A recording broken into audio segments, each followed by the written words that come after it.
What's up, fam? Birds of a feather, not lazy booking, coming at you live here on a2dradio.com. Niche night is disrupted yet again because, guys, it's football season. Why wouldn't we have a football show on a Thursday night? You got Chrome here. We got Pete Evans. Chux Moran's going to be hopping on with us at some point. We may even have an appearance from Big Daddy. We'll see. We got Ryan Brodo back on the ones and twos. We're brought to you by our doctor, Dr. Paul Vidal at Specialized Physical Therapy, and you can find him in Burlington, Cherry Hill, and Princeton, New Jersey, and find him on the web, specializedphysicaltherapy.com. No appointment necessary, so make sure you guys hit up the doc for all your therapeutic needs. Also brought to you by Philly Drinkers. Got to get that A2D merch, boys. And you can check Yes, them out, sir. phillydrinkers.com. Shout out to Alex. Does a great job over there. Lots of great products. A2D stuff, show shirts, Philadelphia sports inspired gear, shorts, tumblers. We got the fall collection coming out, or it may have just came out. I'm not sure yet. But either way, check them out. phillydrinkers.com/A2D radio.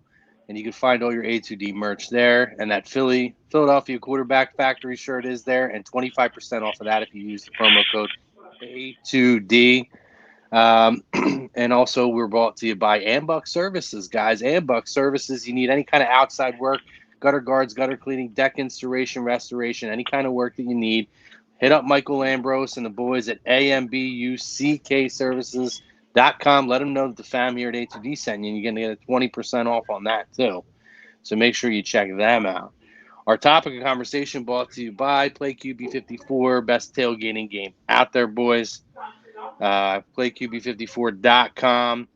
I have lost faith in the 2020 Eagles after week one. Sounds ridiculous, doesn't it? But it's Yes, it not from does. what you saw on social media, though, Pete. Agree, disagree. We're going to talk about that. We're going to talk. We actually were expecting to be on Tuesday night. We had some circumstances that held us up. Um, but we're here with you Thursday. Lazy booking is pushed this week, guys. So just for anybody who's looking for lazy booking, check out In This Very Ring on Saturday night. Andy and his crew runs a great show.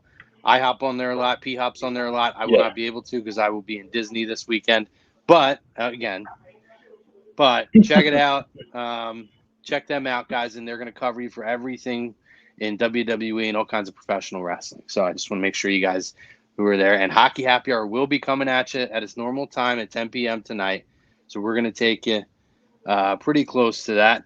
But again, we're going to recap the Eagles and the Washington Redskins from week one. What's up, Harlem Cowboy? Hey, you know what? It was a tough game for you guys. Going to be a tough matchup for us, brother. Um, so let's talk about it. We're gonna recap, or we're gonna preview Eagles Rams. We're gonna do Week One takeaways. One or two things could be from any game, anything in the league. Could be about the crowds, whatever you want to do. What's up, Dad? Chiming in. Let's go. May see him later, may not. We'll see. Right. Uh, Taylor Bowers, what's up, Chrome? No love for Pete. Pete, hey, what's up, Pete? How annoying has the aftermath of week one been? People swear our season's over. If anyone's in the Real Talk group, which, by the way, if you're not in the Real Talk group, get your ass in the Real Talk group now. Get over there, get a part of it, and you guys will see a lot of stuff. I made a very impassioned post from the ridiculousness that I heard, and we can talk about that if we like to, because I know Pete knows I've had a little time to calm down at this point.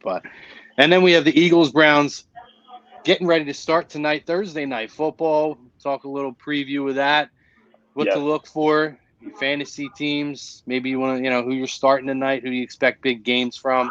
We'll talk about all of that and whatever you guys want to talk about. So if you're watching us on YouTube, Facebook, Twitter, Twitch, please chime in with your comments. We want to hear from you guys. I know it's Thursday and this is the kickoff to week two, but I know there's still some ill feelings from week one. So we want to give you a chance to air out your grievances, as well as we want to hear from you guys what you expect this week against the Rams.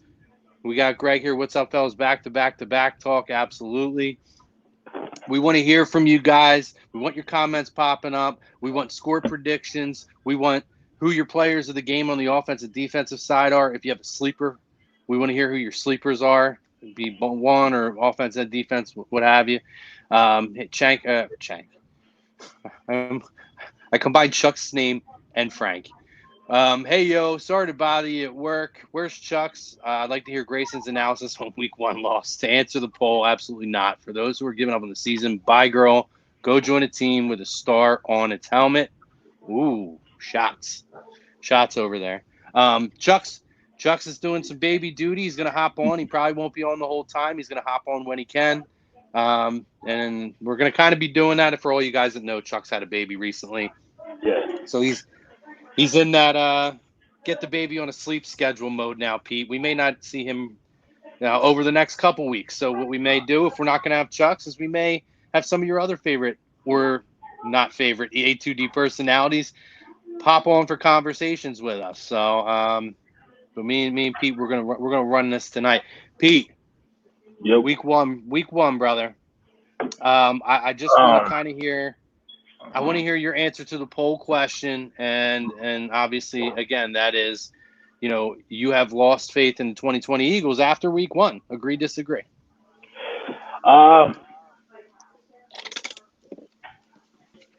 The fact that you have to think about this concerns me, Pete. It's waning, and I'll tell you why. Because we kind of see the same old trends. But before we get to that, you were talking about the A2D merch real quick. I was just talking to Alex earlier. And kind of segue right into starting to get darker quicker. It's starting to get a little cooler outside, and I just put an order in for like a bulk of the net gaiters. So you don't want to be walking around with a face mask because throughout the end of 2020, that's what we're going to have.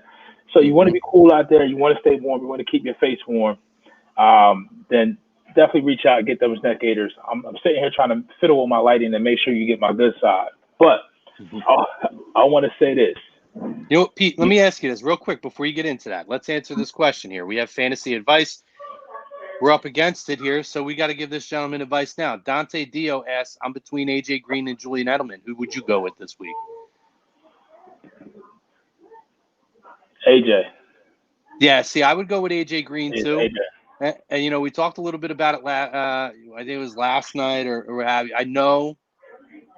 We know that the Seahawks defense is not what it used to be, but I still think it's solid. I'm still really concerned about consistency from the Patriots. I still think they're going to have their aches and pains.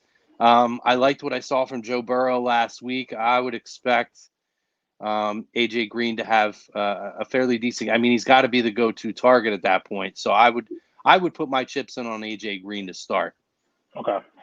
Yeah, I'm kind of leaning the same way. He had a couple catches, and Burrow's going to start to heat up, I believe. So I like the way he carries himself. By the way, I don't know. He looks like a professional who's been in this league before. I'm sitting here trying to fiddle with my lighting because I feel like these glasses, bro. I'm telling you, I don't have. My eyes are so bad. I can't go. I don't think I can go LASIK. I can't do the contacts. This big old Paul trying to be delicate, but no. So we digress. But to be honest with you, this is how I felt watching this game, and this is why I changed it. And if people don't know, people should know who this is. This is how I felt on the inside watching Sunday's game. Just like that. That's sure enough. That's how I felt, bro. Because I felt like we were seeing the same thing. We got off to the hot start. And then I don't know. It's like Doug and Carson both got complacent with the game plan, and he started to get sloppy. We didn't go away. We didn't do anything to help Carson. We didn't do anything to help Carson when it came in retrospect to getting the ball out or moving the pocket or trying to take away. We knew the right side of the line was the weaker side of the line going into the game. JP didn't play that great either, and you were going to argue what I think maybe either the top 2 or the top defensive line by the end of the season if we play a full 16 games. Washington's football team's defensive line is no joke, and you got to test early. And even with that being said, why we got away from the 2 tight end sets, I don't know. The thing is, when I say it's waning, it's because I see no improvement. And I don't know if I need to account that on what we've seen, the lack of training camp, full training camp, the lack of preseason, even though the preseason games really don't mean anything, I don't know where to put my blame at. I just know I don't want to be down 0-2. I can tell you that. You feel what I'm saying? So Yeah. I don't want to be down 0-2. So it's like, is this week already a must-win game? You feel what I'm saying? So I don't want to feel like that. I shouldn't want to feel, especially when we had a 17-0 lead. You know what I mean? We had a 17-0 lead. So, Yeah.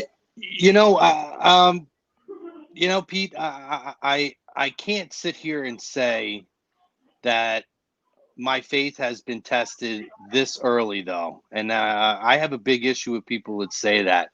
The point I made to them last night, and I kind of stick with it. It's week one, and if I feel like if you're going to lose a game that you're expected to win in week one, I chalked that up. Their question last night was, do you still believe that this team will finish with the same? I think it was something along the lines of, do you believe that the team will finish with the same amount of wins that you expected, regardless of the result on week one, right? And to me, I have them as a 10-win team. I think, yeah, sure, we lost a game that I would have probably had us checked in as a win, but I think at some point they'll get that win back against someone who we may not expect necessarily that they're going to win a game against, right? So I agree with you in terms of,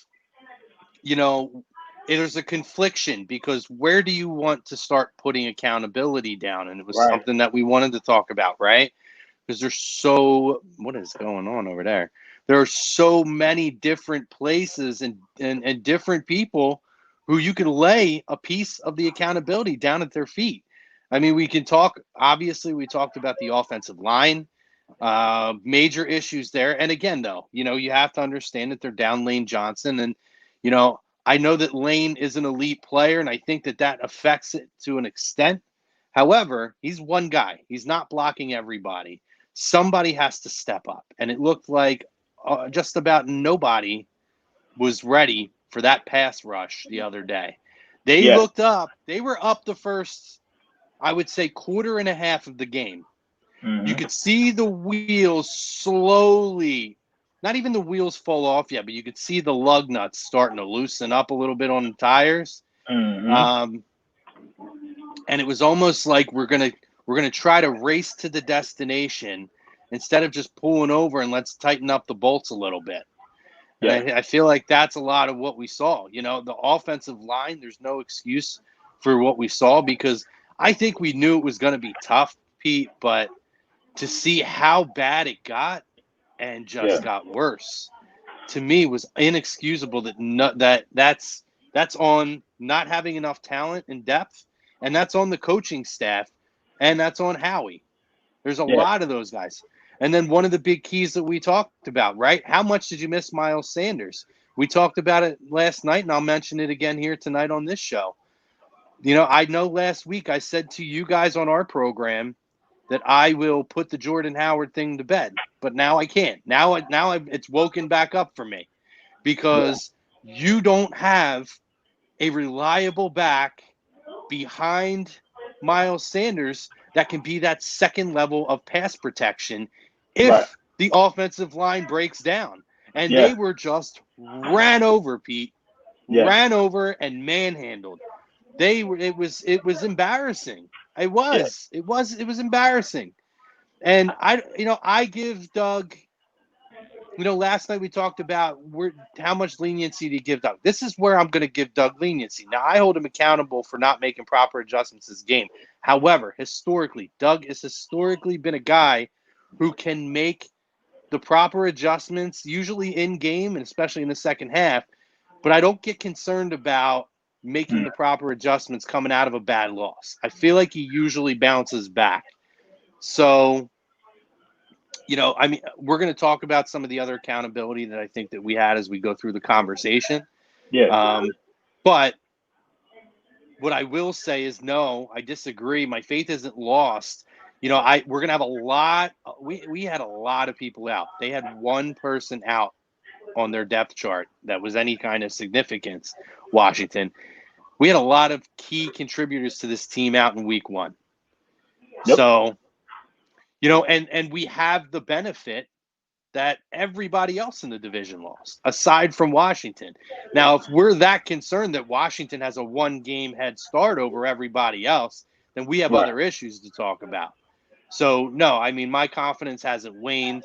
I think too, and this will be an early week 1 takeaway for me, Pete. I think it showed without a preseason and a proper training camp. I think a lot of teams got slow out of the gate this week and didn't look as crisp But did we in get live slow game out of the action. gate though? That's the thing. We put up 17 on entry. You said real shit. They was a field goal away for being ran out the building. That's where they were. We go back to Michael DeAndrews' comment. He said Doug Pete's gonna have these guys ready. Listen, Doug wasn't fucking ready. I mean, I'm tired. Like, he wasn't ready. Washington's football team, you knew coming in that the defensive line was the best part of their team. How are you unprepared from that and not to have a game plan? We know, 2017-18, when we won the chip, what was one of the key parts of our team, especially on the defense? It was the defensive line, right? As the game wore on, what happens with a good defensive line that's fresh? They start to get pressure. They start to get home. You knew going into the second half, third quarter, fourth quarter, listen, they're going to start to get better. They're going to start to get better. They're going to start to get better. You couple that with the big elephant in the room, Carson's ball security issues and his hero ball mentality. He's running for his life. You can see him start. I won't say he's seeing ghosts, but he knew, like, this. I don't have this much time. Guys coming right in. He's trying to duck under Chase Young, evades him, and then still holds the ball. Like, dog, Chase Young is about to get back up, and he's still coming for you. Like, you can't forget about that dude. But with that being said, that's why I say this. To the poll question once again, I haven't lost faith in the team, but I'm concerned because I feel like we're seeing the same things that when Carson goes bad, he goes bad.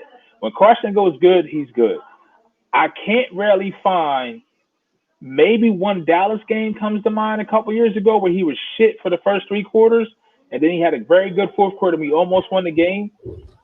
That's the only other time where I can. But when Carson's high, he's high. When Carson's bad, he's bad. It's very few and far between where we see Carson be somewhere in between. And I mean, just some of the throws he was missing. But I can blame it on him. But when you see that as a coach, as a Super Bowl winning coach, as a coach that's made it to the playoffs 3 straight years out of the 4 you've been a head coach, I don't know where Doug's help is at to help Carson, to help the offense. But that pick at the end of the second half, bro, if we go down and score again, it's a wrap. It's a wrap. I can't. But like you said, there's a big momentum changer. Absolutely. Yes. I've never felt this way going into week 2 and being worried about the rest of the year this early. Well, see, I would agree with you in that.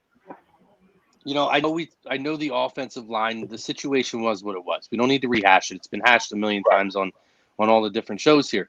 However, I have the glaring issues of poor decision making. Mm-hmm. And welcome to the show, Chux, by the way. The poor decision making by Carson. It's not something that we can overlook. I know he got sacked 8 times. However, you could say 3 or 4 of those, a lot of those were on him. Right. You have to get rid of the football. You can't continue to try to make plays that just aren't there. And that's what he does, is a lot of times he tries to do way too much in situations I don't even feel like he's pressured to have to do it. It's one thing if it's the end of the game and you really feel like you need to do something. I'm good? You got me? Yeah. Oh, okay. Pete got me concerned for a minute there. I was worried. No, but no, I mean, I can understand if a bulk of that is at the end of the game, but we saw it throughout the game. We saw him making poor decisions. We saw him taking bad sacks with losing chunks of yardage. And what does that do now? It takes the running game out because now you have to throw the football again and again and again. And it was just it was a slow burn in the first half, and that fuse really took off as the second half kicked off. But Carson, He needs to fix that. He needs to secure the football better, and he needs to fix the issue with holding onto the football too long and taking bad sacks, because that in alone makes it very difficult for Doug to execute his game plan. So, everything kind of links together, and everything is a major issue. Guys dropping football. Zach Ertz, Mr. Sure-handed. I mean, dropped the football right in his hands. I know you love him, Chux, and I think the potential is there, but Mr. Hightower, oof, he was rough to watch. It was just not pretty all the way around. Dallas Goedert had a great game, so we have that. That's a plus. But Chux, so the poll question, Chux, have you lost faith in this football team for 2020 after week one? Agree, disagree? Want to hear? When I come on, I'll give you why he held the ball too long. Okay. We'll look forward to that then, Tom. Chux, I want to hear. I want to hear if you've lost faith in this football team at all, and I want to hear where you're lying, whose feet you're lying the accountability at. I disagree to the bull. I have not lost faith. It's week one, and it's a week one where, and I think you touched on it, there has been no preseason game. So you look around the league, and there was a lot of sloppy football all around the league. So now, does that excuse the play of the Eagles? No, because they were up 17-0. So they had the good start they needed, and stuff just snowballed.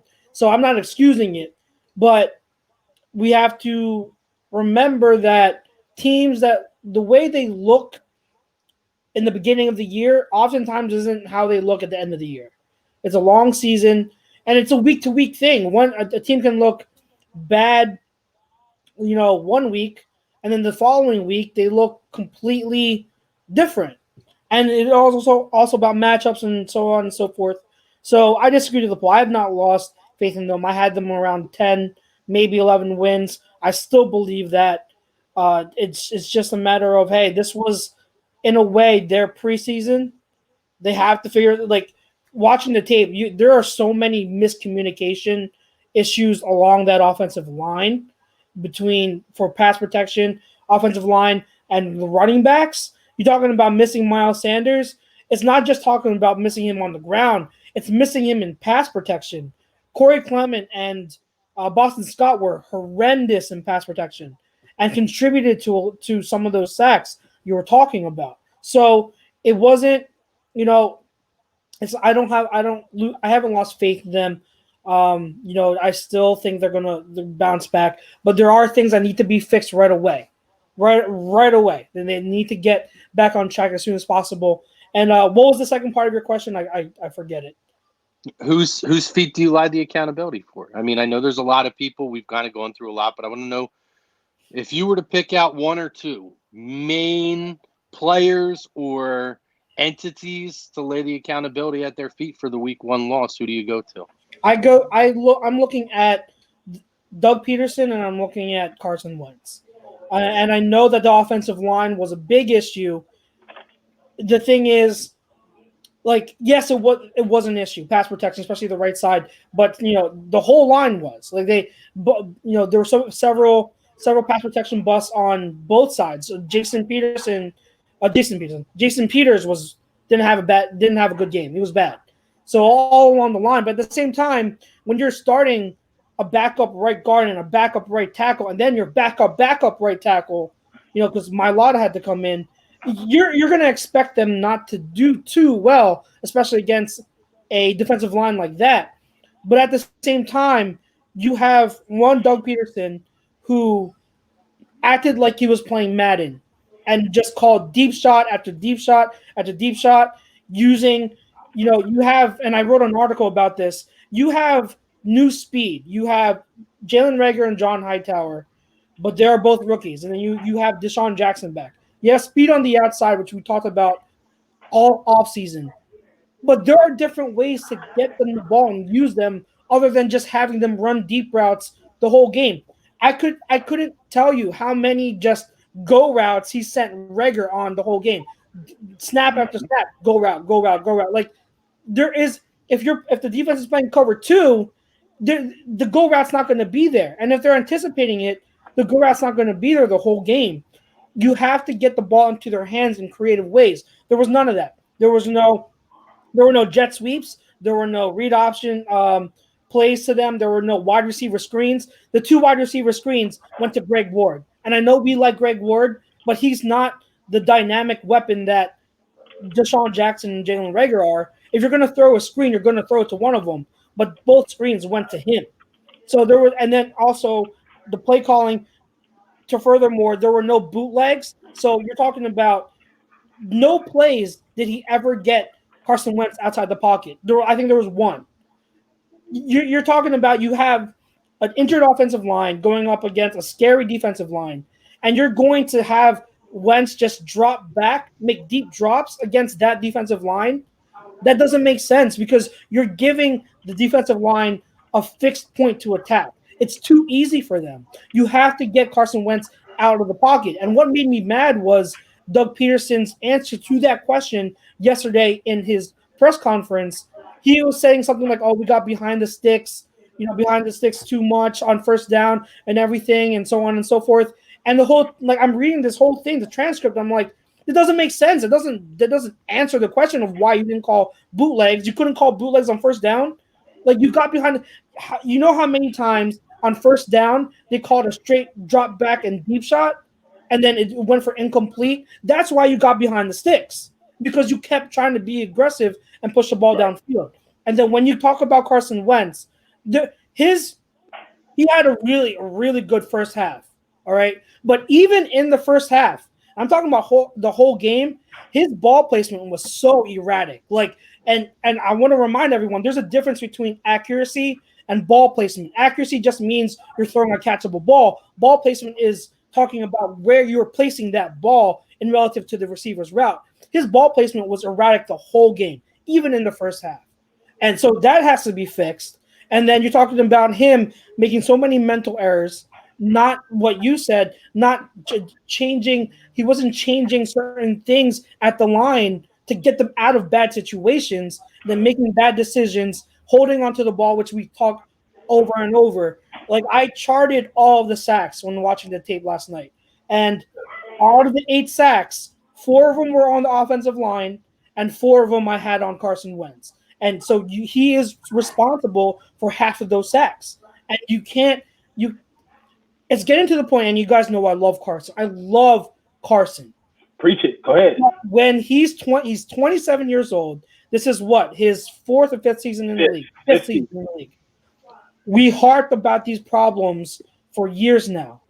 If he cannot fix them on a consistent basis, that is a big problem. Yes, it is. He has to. It's getting into the season, the time of his career where you can't point the finger and deflect blame and everything else. It is what it is. If you cannot fix these problems, these issues that have been an issue for you for years now, and you're not listening and you're not doing the work to fix yourselves and to look at yourself in the mirror and say, I need to change this, then it's a big problem. We cannot go forward and win a championship if Carson Wentz continues to be this inconsistent. We cannot. He has to be smarter, and he has to have better awareness. His intelligence is not, his football IQ is taking a big hit. He's not showing the decision making and the mental processing to be an elite quarterback. That the talent, the physical talent is there, but on this side of the ball, when it comes to this, he has to do better. And you guys know, again, you know I love Carson, but I'm going to keep it real. He was really bad, and so I'm looking at him and I'm looking at Peters to blame, and they better fix it quick because they've got a Rams team coming into town that just held the high-powered Cowboys offense to 17 points with Aaron Donald destroying people and throwing Zeke into Dak. Like, things have to be fixed right now. They have to be fixed right now. So real quick, let me go on I know. Let me go on the checklist real quick. This may be a hit list. I love my fam and how you comment, but this one right here is dumb as hell. It's ridiculous. The next comment he said, dumb as hell. Greg Watts, I appreciate you. You sitting here saying, how can you blame Wentz when he had 0 O-line and 0 running backs? We were up fucking 17-0. Not accounting for that, 2 touchdown passes that Jalen Reagor was missed. The one that he caught that was 3rd and 22. If he hits him in stride there, that's 7 to the house. And then the other one that he missed that was 7 to the house. Real quick, Chux, to speak about your point, Carson not making changes. The fade, Dallas Goedert to go up 14-0. He audible to that at the line. He went empty set. He went. Yes, Greg, they had to have a run game, but we're talking about he left 14 points on the field solely to Jalen Reagor. To Steven Rodriguez, please, my dude, they had 27 fucking points. 20 of the points came off of turnovers. But real quick, five of their drives started. Go back and chart their drives. Go back and chart the football team scoring drives. They were like 27 yards, 30 yards, 40 yards, 38 yards. What do you expect the defense to do? Yeah. And on top of it, if the offense can't stay on the field with constant 3-and-outs, the defense gets tired and worn down on the field. And we're seeing Darian Slay and Roby Coleman's name thrown out there. Well, I don't know. Did anybody see those guys get burned this week? No. If you don't hear their name, that's a good thing. The corners They're doing their job. The defense overall was fine. And real quick though, Pete, you're talking about the long ball at the end of the half, like before halftime to Jalen Reagor that was missed. That wasn't on Carson. That was on Reagor.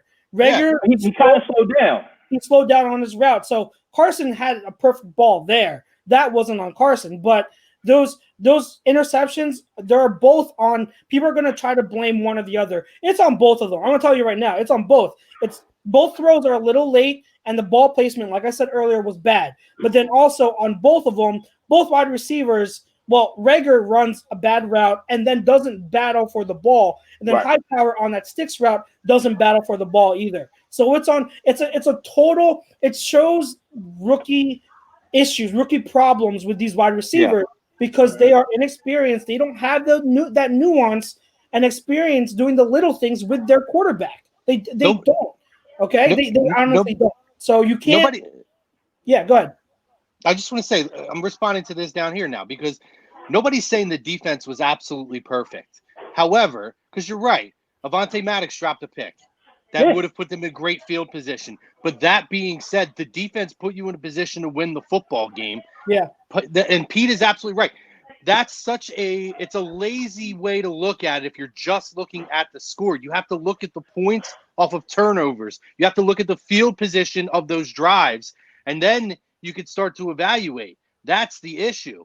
Now, did they miss an opportunity or two to make a play on the ball and get a turnover? I'm sure they did. You know, there was a fumble that they could have recovered as well, and they just didn't end up getting it. But that being said, the defense wasn't the issue. The defense wasn't the one that was constantly failing you. It's one thing if the Eagles are punting the ball away and you're having and they're going 60, 70, 75-yard drives down the field on you, then you're absolutely right. I laid that on Jim Schwartz, and I lied that part down on the defense. But you can't do that this week because literally almost, 20 out of 27 points, I believe, was off of turnovers. Yeah. The defense is accountable for 7. If you want to tack maybe a misread or somewhere by the defense. On a couple plays, let's just even say 14. Well, the offense in the first half still put 17 points up and couldn't put more points up on the board. And then in turn, your quarterback, and for guys not making certain plays and dropping footballs, ended up creating turnover opportunities for the defense, which put the defense in a terrible, terrible position. I think if you want to point the finger at certain spots of the defense that didn't play well, go ahead. I'll give you 3 guys. All right, Fletcher Cox did not have a great game. Okay, 2 tackles, 2. Yeah, he wasn't as $100 million dominant of a force that he should be, and he has to be better, and he knows that. All right, which by the way, shout out to Malik Jackson, great game. Shout out to Josh White, great game. The second part, and this is kind of a clump, but the linebackers, what a surprise, were not good as well. That third down conversion, Nate Gary, what are you doing? And this is the thing that I hate, is that he comes up with 2 or 3 great plays a game, but then all the other plays that people don't have when they're watching, they don't realize are bad.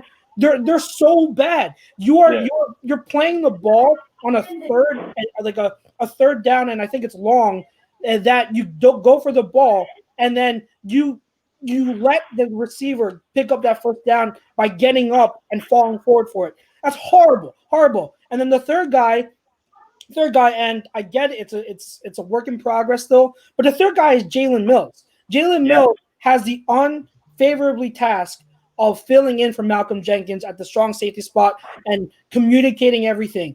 He did a horrible job doing that. You're talking about telling guys to go where, which, and certain spots, but he did, but there's no one there. There's no assignment there to be had. Like, he needs to do a better job at communicating the back end of the defense, because that's his responsibility. And if he cannot do that, if he does not have the mental capacity to do so, you got to get someone else there, like Parks or Kayvon Wallace, to do it. Because if we lauded this whole time the move him to safety because of his athletic limitations. If he doesn't have the mental capacity to do so, next guy up, because that's what was supposed to be the big thing for him: leadership and IQ.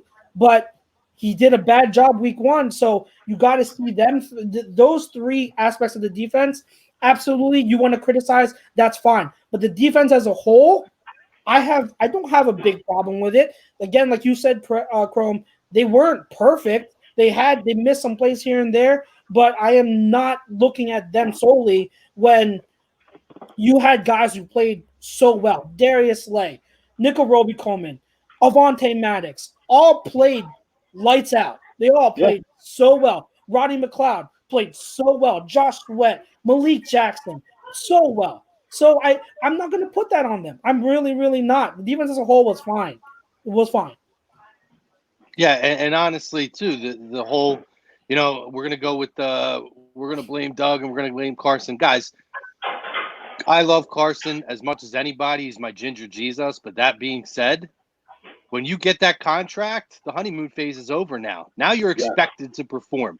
Now you're supposed to be done with these rookie and first and second and third year mistakes that you make. There has to be a development. And two major issues that I've seen that he's had from day one has been ball security and not getting rid of the football when he should be getting rid of the football and taking less hits and not losing yardage. That's two major issues that from day one are still an issue and were majorly highlighted in this football game. Now, because we're coming down and we're saying, hey, they need to be held accountable for it this week, doesn't mean we don't have faith that these things can change. It's not, this is going to be a week in and week out. We're going to hammer Carson and hammer Doug. We've never done that here because I don't believe that that's an issue for those guys. Those are guys I have confidence in. There's certain guys I'll hammer every week. Nelson Aguilar, I hammered that guy for 3 years on this station. I will hammer guys every week. But I'm going to call a spade as what it is for this week. And for what it is for this week, the offensive line sucked. The quarterback sucked after the first quarter and a half. Yep. The play calling sucked. I believe it. The wheels were coming off, and they immediately, before the first half even ended, were already just trying to sprint to the end of the game. Yes. Speed up the clock as much as you freaking can because we want to sprint to the end of the game. That's what I saw. And I honestly, guys, I don't think they ran the football enough. I think it was pretty clear that they did not have the confidence in Boston Scott or Corey Clement, which on his end, I don't mind. Me and Chuck say it all the time. Good to see you learn patience, Chucks.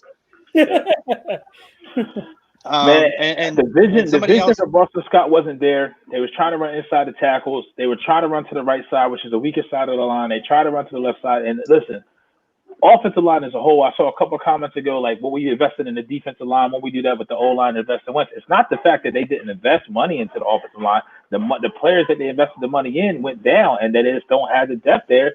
And it was just a horrible matchup for the defensive line, and it doesn't get any easier. It's not as bad, as a whole, the Rams compared to the Washington football team's defensive line. But when you look at just player for player, you got Aaron Donald and Chase Young. But, I mean, listen, Chase Young, he'll be a bad man. He's junior bad man. You got Big Papa Bear coming this week, and he's on the right side. And we signed Jamon Brown but he's been cut. He got cut by the Giants. He got cut by, I think, the Falcons. He also got cut by the Bears on the practice squad. So he's a more veteran player. But it's just this game is frustrating because you were here, and then you slowly, and then this boom, it bottomed out. They had so many opportunities to stop the bleeding. You know what I mean? Whether it was this play calling is from a standpoint of, let's just run some time off the clock. It almost felt like in the second half, and you guys can correct me if I'm wrong, I don't remember like a first down that got positive yardage that was more than 4 or 5 yards. Like it felt like every drive in the second half, they were like 2nd and 7, 2nd and 8, 2nd and 9. There was no 2nd and 3, 2nd and 4, 2nd and 5. If you even go back to and then it was the play call was right there in the first half. The first 2 drives. I think it was like 3 or 4 plays, boom, we in for 7. You know what I mean? I'm getting frustrated all over again. I really am, because they should not have lost the game. They should not have lost the game. I don't care if they're playing the Tom Brady New England Patriots, man. You go up 17 points, you can't lose that football game. Doesn't matter who you're playing. I don't care if you're playing the John Elway Denver Broncos, the Roger Staubach freaking Cowboy. I don't care who you're playing. You don't lose that football game when you're up 17 points. 2 things. A, somebody down here commented something about the defensive line and switching them over to O-line. I mean, listen, you can't do that. Big difference between rushing the quarterback and trying to prevent the rush. I mean, it's just not the same position. Just because they're big guys doesn't mean that they can play that position. Yeah. That last comment that was there, would you trade a second? We'll bring that comment up real quick for me, Ryan. Gordster Toaster says, would you be willing to give up a second-round pick for a legit guard? I say yes. Right now, absolutely. I think they need the help even beyond Lane Johnson. They need the help on the offensive line. There's no depth there. A second round. I mean, Zach Martin. Depends on who. It depends who it is. Exactly. I'm not saying anyone specifically right now. I'm just saying if there's the right deal. What's the max I would give up right now for an offensive lineman if it makes sense? Yes, I would give up a second round pick. I would give up 2 number 1 picks right now for Quentin Nelson every day of the week, twice a Sunday. They can take 3. They can take 2 number 1 picks for Quentin Nelson. You kidding me? Yes. You kidding me? Hands down. Like, I mean, there's guards out there, but speaking of Quentin Nelson, I just want to say I was on years ago when the Giants drafted Saquon Barkley 2nd overall. I was on the board saying they need a line.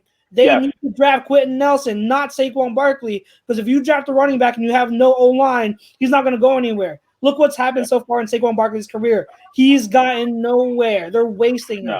Sorry, I just wanted to throw that in. Dean Jones. I was just going to say real quick. Dean Jones says second half was just Doug playing with his new quick toys to see how they would perform, not really game management. What I will say, not necessarily in terms of something like that, there is no doubt with how much they did not succeed, how much they failed. They have a lot of game film to go back and to work on. And so maybe in the long run, if there's a silver lining, maybe that's something that will help some of these guys who made a lot of mistakes to be able to see them and make those adjustments now. Yeah. I mean, I don't know. We saw one comment too, how much would we love to have Big V right now? Well, he wasn't even on the football field this week, was he? He would have been hurt. He's hurt. He's hurt, but I mean, if he was healthy, that security cushion. I would say that. I mean, I agree, but he's hurt. I mean, I got to look at it as it is right now. I mean, he wouldn't have helped us this week. That could be very well true, Gator Country. Chux, I want to go to you because I haven't watched the full All-22 tape like you have. What did you think of Mailata? His play at right tackle. I don't think it was as bad. It didn't look as bad as what we thought it could have been. So it looks like room for improvement. Do you see? I mean, obviously with Lane Johnson coming in, that's different. But are we going to go Herbig again at right guard? Or should they automatically make the switch to Matt Pryor? Like, what would you see from what you've seen so far? What should they do for this offensive line to get Carson more consistent protection, which then is going to allow him to play more consistently? I personally was encouraged by Mailata. He wasn't perfect, but exactly what you said. You played better than I was fearful. Now maybe that was me in the game being like, oh my god, our offensive line is getting killed. He's gonna get killed. He was fine. Like there's obviously room for improvement, but he Right. wasn't as bad as I feared he would be. So to me, that's encouraging. Now with Lane coming back, you're not going to move Mailata inside. He's a tackle, so you can't move him inside. So if Lane's back, Mailata is the backup right tackle. In terms of guard, there are certain options, and I want to say this. I love Brian Baldinger. Like he does awesome breakdowns and he works for the NFL films and everything like that. Right. Baldwin's great. But as we saw years ago with the preseason game with Mailata, he gets a little too positive when it comes Right. to certain players that he breaks down. And he said that Herbig Herbig played well. That's a stretch. Herbig was okay. He Yeah. was adequate in terms of like the scale that we use at the scouting academy. He was adequate. So that's like average, kind of like serviceable level. Like there are plays you want he would definitely want back and need to improve on, but he wasn't horrible. So in terms of guard, I don't know what they're doing or what they saw from Herbig to put him as starter over Pryor when we've seen some good things from Pryor. But at the same time, I've been on the boat where I've been on the side of the thing of the argument that Pryor still I still have questions about Pryor. So him not starting doesn't surprise me. I wouldn't be opposed because Driscoll also played decently if you want to move him to guard. Right. And so I'm not Stoutland. I'm not there at practice. I don't see what they see. So I'm Right. not going to say here, oh, you have to start this person at guard.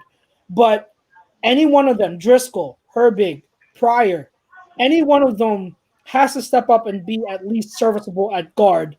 And then the rest of the line they have to stay healthy. We have no depth. They all have to stay healthy. If they stay healthy, we'll be okay. But the moment someone gets hurt, outside of because like I said, Mailata was encouraging, but we barely have any depth. But one of those guards has to step up, and I don't because I've heard people ask me like, "Oh, I heard Herbig was great. He was really good." No, like, come on, like, stop acting as though Herbig now is a perennial starter for our offensive line. Like, let's calm down. He's definitely had his struggles. So, despite what Brian Baldy wants to say in his breakdown, there were still plenty of plays that Herbig needed to improve on. And welcome in, Big Dad. Dad, welcome to the conversation, brother. Big guy. What's up, boys? Hi, guys. What's going on? Hi, guys. Hopefully a good week. I think I know it's going to be a tough matchup, but I think that we're going to definitely have a better week this week. So what do you think, Dad? You said you were going to come in and give us some positivity. Let's get that positivity. We need it. Well, I think that it's like, Lil Chux said preseason. I'm not here to make excuses too much about preseason because nobody had it. So I'll sort of just let it go. But I will say that when you talk about timing, right, that's so important. And when you're talking about who's out there, right, like that, some of that's on what personnel you're using and what personnel you have, right? But like who's out there that he's comfortable with outside of your tight ends? Deshaun wasn't on the field. So, I mean, you're talking about maybe JJ, maybe, and nobody in the country's comfortable with him. So there's nobody out there. So, like, when you rewatch the Jalen route, right, it's part of a rookie mistake, but he actually fades 5 yards deeper than when he started the cut. So, that's the question, right? On the interception? Yeah, that's timing. Yeah. And that's learning each other, and that's just a rookie mistake of fading on that route. Yeah. And that's not used for it. That I think they threw the ball too many times. Yeah, but I know Doug Peterson. This is what he does at the beginning of the year. Every year, it's Groundhog's Day, right? It is literally Groundhog's Day. That's why I refuse to panic, refuse to think this football team isn't as good as I thought they were. And I'll say it a million times. I know you don't agree with me fully, Chrome, but you do in a way that Lane Johnson's impact on this team, I know he's one guy, is the most important person outside of your quarterback on this football team. I don't disagree with that. It showed this week for sure. Yeah, there's a better football team with them. So we'll see. I mean, that's easier said than done. I mean, you got to come out and you got to win a game, but my confidence level hasn't changed. I'm still really confident about this football team. There's no excuse for that loss on Sunday, the way it happened. So in no way, shape, or form am I excusing it in any way. But this is a resilient group. It always has been. And until they prove me otherwise, I'm gonna stay on the side of believing in them and not losing hope after 1 week. Yeah. To your point too, I forgot to touch on this earlier, Tom. Like you're talking about familiarity and everything, and it kind of leads into the point I wanted to make. Like I know there's been a lot of conversation after just 1 week of, oh, look what Goddard did. He's definitely your tight end one now, and like Ertz is being phased out, and Ertz is on the decline, blah blah blah. A lot of overreaction. Let me just tell you, that's completely false. Like Ertz one was doubled by two defensive backs nearly all game. So he was getting the attention of defensive backs while Goddard was getting single covered on a linebacker. Tell me who's going to win their matchup. It's going to be freaking Goddard all day. And then also the reps that Ertz wasn't double covered, he was open, but Wentz was insistent on pushing the ball downfield so many freaking times. He was throwing to wide receiver to Deshaun Jackson all the way down the field when Ertz is right there. So I want to put that out there that before anyone wants to jump on Ertz, and I know that fourth down late in the game was inexcusable. I'm not making an excuse for that because he has to catch that, absolutely. But to say already that, oh, we have our future franchise tight end, we don't need Ertz, that's baloney, because the Washington football team played coverage and focused on Ertz first and foremost the whole game. They didn't focus on Goddard. They didn't focus on Djax. They focused on Ertz first and foremost. And that's why you didn't see him get the production as much, because the attention to him led and opened up things for Goddard. Yeah, I agree. Go ahead, Cron. As it should. No, go ahead. As we expect, that's what franchise tight ends and star players in this league do. They command respect. Yeah. Man, I feel bad. We literally just told somebody to play AJ Green, and on the first catch, he's hurt. Oh my gosh. That's fantasy football, though, man. I mean, it's a better matchup, but he's fine. He'll be fine. He's just catching his breath. Hey, right now, it'll be real quick fantasy watch. Michael Thomas, Chris Godwin, Miles Sanders. Well, Miles Sanders should be back this week. Yeah, everybody. Michael Thomas, Chris Godwin. I like everybody on my team. Le'Veon Bell went down. I don't know how I ended up with Le'Veon Bell. I waited too long to take my running backs. But real quick, we're going to go back to what Eagles fans 85 said. He said Joe Burrow versus Wentz next week is a good one. There used to be a point in time in this city, in this area, if we played a rookie quarterback, I ain't give a fuck who you was. That shouldn't even come close to be a good one. And this isn't overreact for me right now. But like I said, I'll go back to I'm concerned. This week, I understand. Listen, there was a first, right? Ron Rivera, Doug Peterson, never lost an opener. Somebody had to lose. Going into this game, you may think of what you want. Sean McVay has this game circled on his calendar. He's never beaten Doug Peterson. But more importantly, Aaron Donald has never beaten the Eagles. That's fuck the coach. I got Jalen Ramsey on that side. I'm saying I think we can win the game. No, I'm not even to the point. Maybe you guys could put the faith in me by the end of this show to say we will win the game. I want to be on that bandwagon. But from what I saw from the Bengals last week, the Chargers defense is pretty good. They only put up 16 points. Burrow looked decent, and he's only going to get confidence. But I need Wentz. I need my horse to get that confidence. I need my horse to be able to run that race more consistently and stay in those lines. And I need my coach.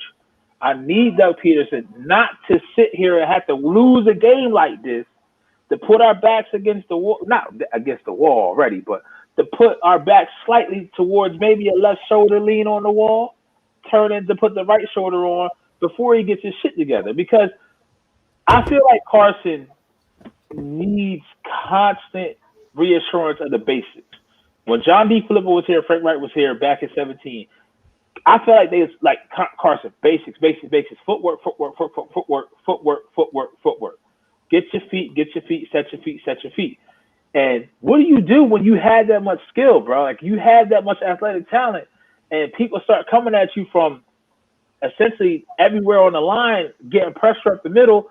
Boston Scott is chipping the wrong person, or he's taking the wrong assignment. And I forget that. What was it like? Was it one of the fourth downs where we had a straight middle linebacker blitz right up the middle? That's Boston Scott's man. He's supposed to chip dude.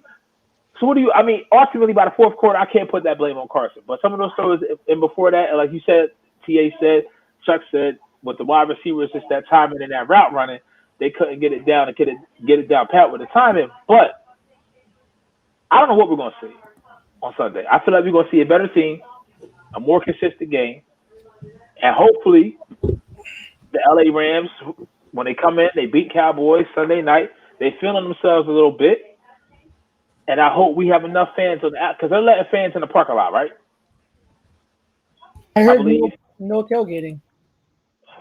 All right, well, I need the sound guy to pipe it up. I need the sound guy to pipe it up because we need Jared Smallhands Golf to feel the pressure, to feel the heat. And I don't know. Okay, I'm a mess right now on this. I don't know where it all went. I don't know. You've watched this football team long enough. You've watched this football team long enough. You've witnessed Doug Peterson. It is a trend of the resiliency, the toughness. Like we cannot run from it. It's a bad loss, and it can be very concerning if you lose this week too. But there's nothing that like made me think when you're without two of your top offensive players, right? I don't care who you're playing. I mean, the numbers speak for Lane in the lineup. The numbers just speak for it. It's that drastic, so it's important. Now, it's not the end all be all, but it's definitely important, especially with a front like that.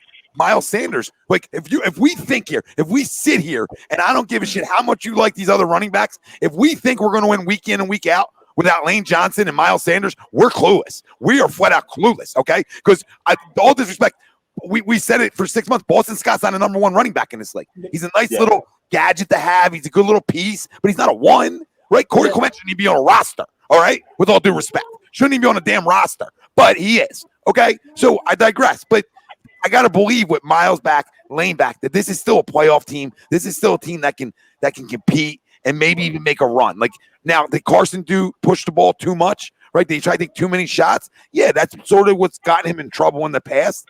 Hopefully he can readjust quickly to that and play like he did at the end of last year.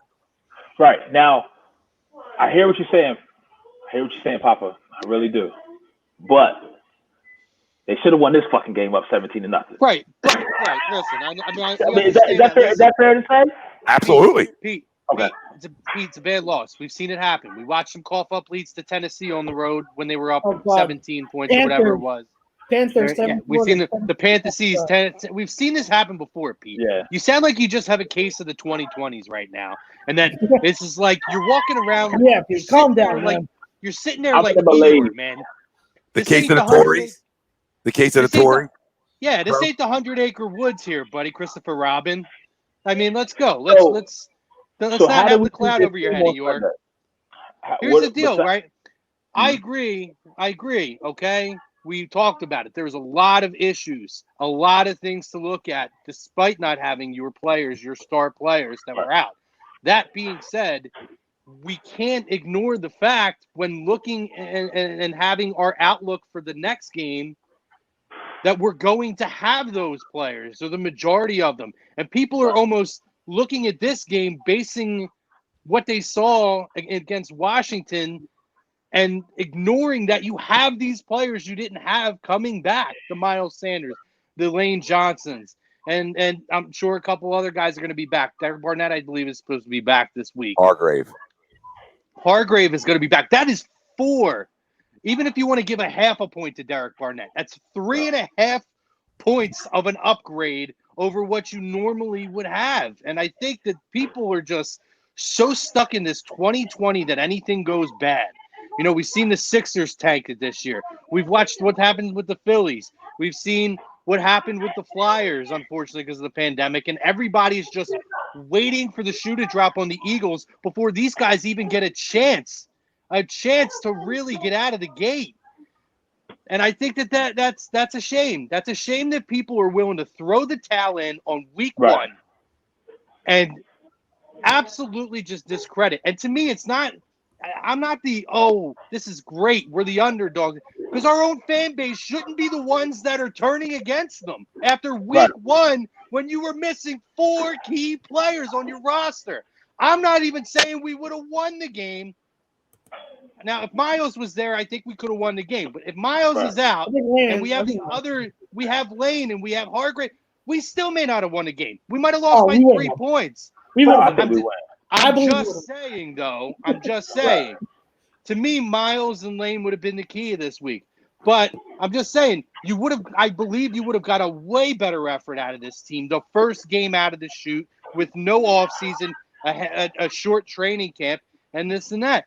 And if people want to start jumping off the Walt Whitman and the Ben Franklin now, by all means, see you later. Hey, don't swim to shore, by the way. Go swim somewhere else. Go swim up to New York and the Staten Island Sound and that cesspool up there. We don't need you down here no more. Kramer, it's been every year, boys. It's been every single year besides the Super Bowl year that we've had our backs up against the wall and had a fight. Is it ideal? No, it's not ideal, but it is what it is. Everybody starts different and ends different, right? I want to be playing my best football in November, December. That's just how I want to be. Now, it doesn't mean I want to get off to an 0-4 start. You know what I mean? Yeah. Or something really bad, but 2-2, right? I'm still right there where I want to be. So we always, like we said last night, Rome, like when you tell kids that you coach, like not how we start, how we finish. Not how we start, how we finish. And it's a coach speak, but it's true. Well, what's a response going to be to a bad loss? What's my franchise quarterback response going to be to a bad loss? What's my head coach response going to be to a bad loss, etc. Right? And this football team's always showed us that their response to playing bad football has always been good. Always been good. I wouldn't even consider last week bad. It was just fucking inconsistent. This is my issue with these comments coming in. Sweat's better than Barnett. Barnett can go pound sand. I don't care who starts and who is on the second wave. The football team is better with both guys on the football field. Yeah. Period. Yeah. You don't have Vinny Curry. You know what? Get your heads out of your fucking asses. You need all of them on the field. You know why? Because what have I said? I've personally said that I like Sweat better than Barnett. But what have I also said, Pete? I've also said that the issue with Sweat is that knee. Because if you give him a workload, he might not hold up. So you need to keep him fresh for those passing down. How do you keep him fresh? You keep him in a good rotation with Barnett. So if you have them splitting and they're both producing well, I'm happy. I'm a happy camper because I feel like Sweat, you can get really good production, really great pass rush out of him, but you might have to worry about him being worn out by the end of the season. That's false, by the way. You have to have both. That depth is important. So whether you're like me and Pete, who believes Sweat has a higher ceiling than Barnett, or on the other side, it doesn't matter because we need both of them, especially with Curry. They're a better football team with both on the field. And both of them have to play this week. Rotate. You guys both got Graham's out. You listen. I know Derek Barnett's been Uncle Inconsistency, right? But you guys both got.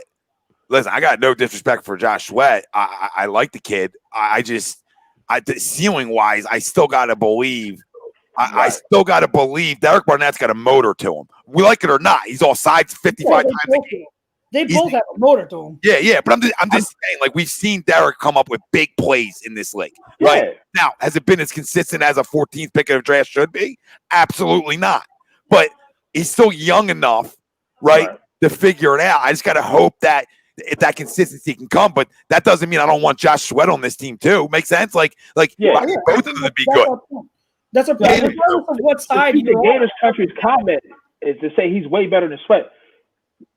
I'll be honest with you. I think Chux agrees with me here. With Sweat, the biggest knock on him is his knee. When it comes to like just straight pass rush ability and moves, Derek Barnett can learn a thing or two from Josh Sweat. If you go back and look at that strip set, the bend that Josh Sweat had around that corner. Oh, masterful. Matt, but once again, it's the knee. And I'm not out. Your left and right starting defensive ends. Barnett and Sweat. Yeah.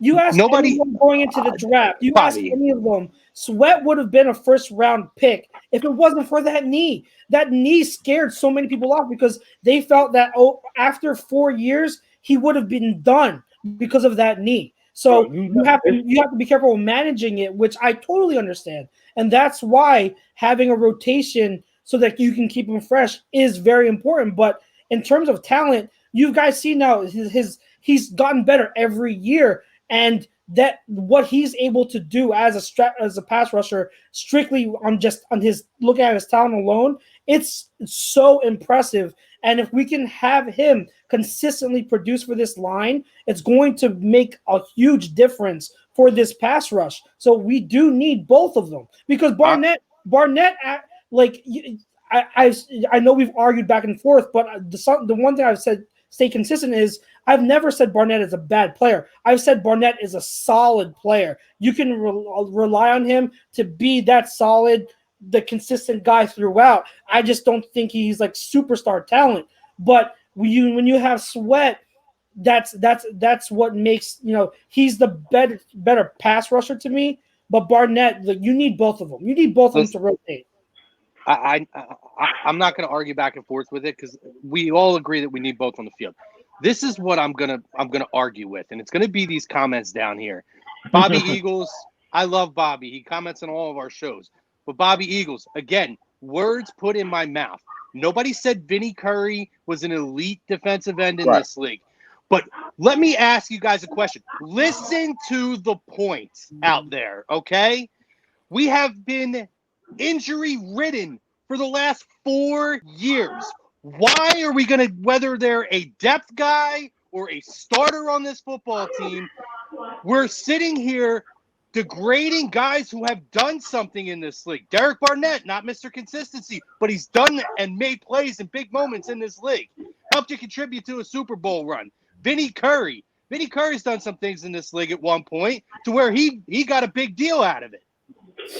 So let's not diminish the fact that these guys are still something, a contributor to this football team. We're not talking about Jordan Mailata's out there who are young guys who are experiments. We're talking about guys who have done something in the NFL, more than what you've done sitting on your couch talking about who's better than who. And that's the point that I'm making. I'm not making this guy out to be some world-trending world setter. But the point is, you're down another person on this football team in your personnel that does provide depth and can provide production for you. So now, who cares about Vinny Curry? Let's go tell Derek Barnett to go pound sand. Who else do we want to not give a shit about here who's actually contributed on this football team over the last 3 or 4 years? Who else do we want to go tell to kick rocks? Because you sound like fucking idiots. We need them all on the field. It's the city as a whole, right? We crown guys who aren't good enough, and we hate on guys who are good enough. You know what I mean? It's like the MO of the city. Or we're jumping off a cliff after week 1. We've jumped off the cliff. I've watched this fan base over the last 3 years, outside of Super Bowl year, right?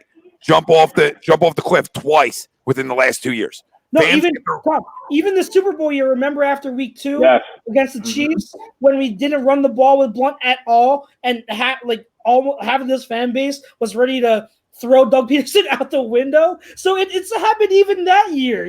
They overreact early in the year all the time. It's annoying. And it's not okay. Nobody's sitting here saying it's okay, right? Like that's an okay loss. You know what I mean? That one I agree with. Yannick was a big miss by Howie. That's on Howie. Yeah. You want to start sitting there and you want to start talking about the personnel. Let's not pick apart individuals that you need to contribute. Whether it's Sweat starting and Barnett behind him and vice versa. Let's talk about the misses that Howie has had in terms of free agency, in terms of available players who we hear that they're in on, and then when you see what they get traded for, you're like, are you kidding me? Yep. Are you kidding me? Yannick's pick was what? Jalen Hurts? Crum, how many times, Chux, Pete, you guys, we've done shows forever.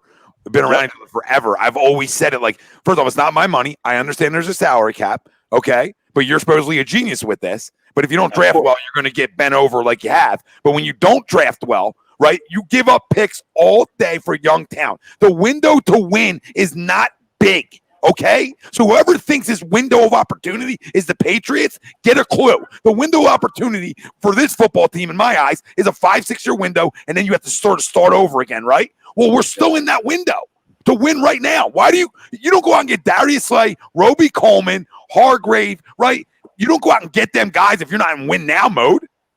So what are you? So what are you, the Phillies? Right. Halfway in for this, because I'm talking about this year. Screw next year. You figure out you're already screwed next year. So what does it matter? Like, what does it matter to give up some picks for these guys and try to win right now? I'm not saying to go out and get DeAndre Hopkins if you can't do it. I'm just saying the ones that were easy deals, like right in front of your face. Yannick, and people can say whatever they want about freaking Fournette, AP. I don't care. It's 1 year minimum deals when your most electric offensive player was injured week 1. Your most electric offensive player was on the bench week 1. How do you have not anybody behind him? So we can get into this all night because it's an indictment up top. But that's why you give up picks for proven young talent all the time. You worry about the money when it comes. Yep. And then, like, you need players like Vinny Curry to round out your team. Everybody can't be a superstar, but that leads back to the helm. Like, you don't have talent, or you missed in the draft, or you missed in trades. You just fucking missed. When you miss like that, you got to have your – this is my thing, right? This team has to hit – and most teams have to hit all cylinders. But in 2017, we won games with our B game. Tiger used to win tournaments with his B game. He used to win majors with his B game. In 2017, we used to win games with our B game, sometimes our C game. We didn't play our best, but we did enough to get away from it and win a game. Now we don't have that same luxury. We have to be on point where things have to be hard, and Carson has to be on almost all the time, and Doug has to be on because listen, man, I've never seen an injury-riddled team like we've been for the last 3 seasons. It's almost like somebody put the juju on us. It's a fan out there somewhere in Philly or in Southern New Jersey or somewhere across the country that sold his soul so we can win the Super Bowl. We talked about it, Pete. We talked about it, right? In hindsight, how many times did we say during that 2017 season for the guys that were here and for anyone that came in after, how many times did we say we would sell our souls to the devil to get a Super Bowl ring, right? Did we really think, though, it was going to be this long after the fact? I mean, we're working on 4 years now, Pete, because even that Super Bowl run, we had injuries left and right, and it was next man up. They're 4 years. And guess what? In those 3 years, though, Pete, playoff win, Super Bowl, they've still managed to do it. So why is it in 2020, after one bad win, when you were missing 4 main contributors on your football team, are we all of a sudden all out? We're done. We're taking our ball and we're going home and we quit. It's because everybody's got 2020 syndrome. You're missing the best bookend right tackle in football. It's that simple. And your line's beat up. You can't be without your whole right side and expect to win. With all due respect to whoever the hell played guard for us, Driscoll played okay for getting thrown in. Mulata just stinks. I mean, I'm tired of, if I never hear Jordan Mulata's name again, that's fine. Because it's, with all due respect to him, he never played the sport. I mean, that takes a long time to learn to play tackle in this league and be, if he's a third string tackle for his whole career, good for him. That's a win, right? But like no Lane, no Brooks, no depth behind it. Like Chuck said earlier on, like the guys you could have gotten in this draft, throughout this draft, even in the second round, that you just pass on because you want to be a QB factory. And I know I think Tristan just said, why couldn't we be an O-line factory? We used to be under Andy. That was OMO. But and how he used to be good at it. But long story short is that Lane Johnson, it's almost that's what we talked about last night. Everything's coming at your quarterback's face, right? So without him, you lose that. I feel like Carson loses that confidence too, which can make you hold on to the ball too long, right? Yeah. It can have like a different effect on some quarterbacks, right? And it's not an excuse. He played bad, played terrible for let's say 2 quarters or 2 quarters in a play, right? He played terrible. I can't run from it. Missed high throws, but a lot of it looks like just timing stuff with these wide receivers. Like I crushed John Hightower, but you really think their timing's good? Hell no. It's a 5th round pick that's getting thrown in. And the reason he's getting playing time, Chux, I want to hear your opinion on this because I think the reason that like he got thrown in was so they can see tape on him. Honestly, because they had no preseason. that and injuries. I mean, like they wouldn't do it if they didn't have any injuries. But I mean, like you kind of saw this coming because of the inexperience. Even with Reagor, I mean, I'm Reagor fan number one here, but like I am not surprised he made rookie mistakes. They're rookies. They're rookies all around the league made rookie. Look at DeAndre Swift. DeAndre Swift dropped a game-winning touchdown. Jerry Jeudy, my guy, dropped a big pass. Had how many drops? It's their first game, so it goes to. I have to sign off soon because the baby and the wife need me. But I'm going to make these last few points and then call it a night. But you're 100% right. Like it's going to just we got to calm down and just realize that hey, these guys are young, but that's why you have to lean on the tight ends. That's why I said months ago, Pete, me and Crow made the case you cannot trade Ertz yet because these wide receivers are young. You need Ertz this year. And then after this year, if you want to start talking trade or whatever you want to talk about, sure. But this year is too important. You need both Ertz and Goddard. You absolutely do. So, I mean, the other stuff I want to just talk about before is, I really hope Doug really, really gets better gets more creative with his play calling and doesn't always just put these guys deep. Like, come on, get some wide receiver screens, not to Greg Ward. Get them to your speed guys. Let them get the ball. Watch your mouth about my son there. So get the. Chuck, how about some rollouts, Chuck? Chuck, how about some rollouts with your quarterback too, right? Like that's what I was saying earlier. Is get him out of the freaking pocket. Get him out of the pocket. Real quick, I want to touch on some quick thoughts on outside the league before I go. Josh Allen and the Bills. Josh Allen might have had a great day stat-wise, but those turnovers in the decision-making still are a problem. I thought that Tampa Bay, they look kind of encouraging going against an elite team in the Saints, and I'm encouraged by some of the things that I saw. It's going to take them a little bit to iron the kinks out, but I liked it. Ronald Jones looked absolutely better than Leonard Fournette, which I've been saying, don't pump the brakes on Fournette.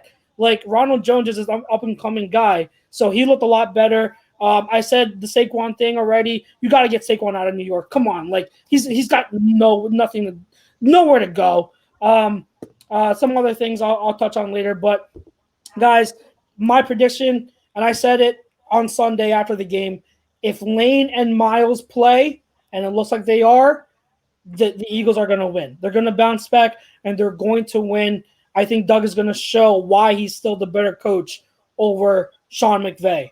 And so I think they'll have a game plan to kind of limit Aaron Donald, and I think you're going to have a bounce-back game from Carson. I still have faith in my QB and my coach and this team. I think, Pete, you guys just calm down. It'll be okay. So, I'm good. It's just, like I said, let me state this. What pisses me off is the trends are still there. Like Tom said, we know how this is. It's like that. It's like you've been in a relationship, and then you go to a restaurant, you know what that person is going to eat, or you can say hi to somebody that you talk to on a regular, and you can just tell by how they answer you what type of mood they're in, or what kind of day it's going to be. It's just a pattern, and it's frustrating. It really is frustrating. It's mind-boggling. Yeah, go ahead. Chux, I know you're hopping off, Chux. I want to get a score prediction from you. You could drop your MVPs in the chat after you're off, but just give me your score prediction now for this week. Score prediction, I didn't think of one, but off the top of my head, I'm going to say I think it's going to be a shootout. I'm going to say I'll say 35-28 Eagles in a shootout. I think the MVP. I'm going to go the biggest game. I think Ertz has a big game. I think Ertz has a bounce back game. So I'm going to go Ertz as the game ball on the offensive side of the ball. Defensive side of the ball, I think let's go with Nickel Roby Coleman haunting his former team. I'm going to say NRC has a pick and gets the game ball on the defensive side. I like it, Chux. Thanks for All right, hopping on, guys. buddy. We always love having you Thank on. you. Love you Give- guys. give the- And if I don't give the get to white- see you guys, like, next week or a few weeks, everyone enjoy the next few weeks of the season. Have faith. We'll be okay as long as we stay relatively healthy. Give Mary and Grayson our Will- love, buddy. Send Will love, do. send love to the fam, Will and do. keep rubbing them quads, babe. You know what I mean? Yeah. Keep rubbing the quads, keep them loose, rub the hammies. All right, let's go. Let's go. Absolutely. And I'm getting the cones ready. Once he starts crawling and walking, he's gonna be training with the cones. So we got it. Love it. Perfect, brother. All right, guys. Have a good night. See you, buddy. Now, real quick, That's- Gator Country That's said Chux. There we go. Goddard needs to step up. Ertz needs room to work. I don't. It's comments like that where I'm like, what do you mean? Like, Ertz was I guess that 100 yards receiving was nothing this week. So I mean, so wait. So Tom, you made this point last night, and I'm going to bring it up here. I'm not going to take the credit for it because it was a point you Say talked less, about, yeah. right? Yeah. It was the fact that if you have a true two-headed monster, right, which this team can have, somebody's going to probably have 80 to 100 yards, and the other guy may only have, 20, 30, 40 yards. But if one guy is getting double teamed and taking the attention away and opening up for the other guy, aren't both guys contributing and having big games? both of them had tutties, baby. They Why had tutties. Yeah, why would you not want to be? Listen, nobody wants to be Aaron Hernandez and Rob Gronkowski, right? I mean, nobody wants to be Aaron Hernandez, but like, why would you not want that duo? Like, why? Like, the rush to trade guy. First off, Zach, shut your mouth. You got 2 years left on your contract. Okay, so first off, calm down. All right, calm down. The week leading up to the opening game. Okay, I'm not telling you to shut up and play football. I'm telling you to shut up about your contract and play football. You understand? I don't want to hear about contract extensions. 2 years left on a damn deal. Okay? So if you're a little sensitive between the midsection, grow up. Okay? Because I'm trying to win another Super Bowl. And without you being fully focused, I won't. But why would I not want when I don't trust this guy drafting a wide receiver worth anything. Okay? So these two can play. Goddard, Ertz can play. Right? So I don't trust my outside. So what the hell do I want to get rid of one of these two? I don't trust who's on the outside. You can tell me Jalen's a puppy, so yeah, we don't know what he's going to be. He could be great. But right now, I do not trust the guy who does the picks, okay? I don't trust him when it comes to certain positions. And until he proves me wrong, that's how I'm going to be, all right? Fair. So why would I not want this two-headed monster, Chrome? Pete. I don't. And then the picks that we do trust him with, I'm starting to lose faith in that. O-line, D-line, everywhere. You said it. I did. Roster. I mean, this guy is incompetent at picking. That's why, I know Bill's like, well, you can't be, or Matt's Bill's like, well, you can't go get $20 million guy all the time. Yannick's not a $20 million a year guy right now. So you could have. Okay. Leonard Fournette, not a $20 million a year guy. Devontae Freeman, not a $20 million a year guy. All right. Adrian Peterson, not a $20 million a year guy. All right. I'm not talking about offensive line help. Everson Griffin, not a $20 million a year guy. So everybody can tell me that I'm telling you to go out and get DeAndre Hopkins. I didn't say that. Okay. I wasn't, I understand that's unrealistic, but there was a lot of realistic things that you could have did to improve this team in key spots. All right. And he did not. And his draft status over the last 3 or 4 years could cause us to stink over the next 4 years if some of these guys can't play. Not stink, but you know what I mean. Not be a Super Bowl contender. I would agree with this comment from Gator Country down here. I think Deshaun's hurting this team simply for the fact that he can't stay on the field. Yeah. And that's a problem. That's a major problem that he can't stay on the field. Well, that's a guy we know can play. He has a skill set, right? So he's never on the damn field now. So you told me you're 4 years younger, babe. I mean, you're the guy who's got to set that. We talked about this last night. I don't want to keep repeating stuff, but he's got to set the tone for the younger guys. See, I feel like with Deshaun, this was the concern that I had back when he was drafted. It's that he's never really been a big guy, and I felt like taking hits at this level with his size was going to catch up to him at some point, but it was going to be like the table was like the ground was just going to fall out from under him. Going to be a real steep decline. and you've seen it now with his injury history. I think his prime was phenomenal, and nobody could take that away. He was a special player, and he was a niche player, but he's a special player. And what he did very, very well, maybe the best in the game or top 5 in the game for what his skill set is. That being said, he's never been a guy that's had a whole lot of muscle on him to take the kind of brutality that it takes in the NFL. And he's been around for a while now. And I think that's what we're seeing now is the wear and tear on this guy is the tread on the tires is almost bald at this point.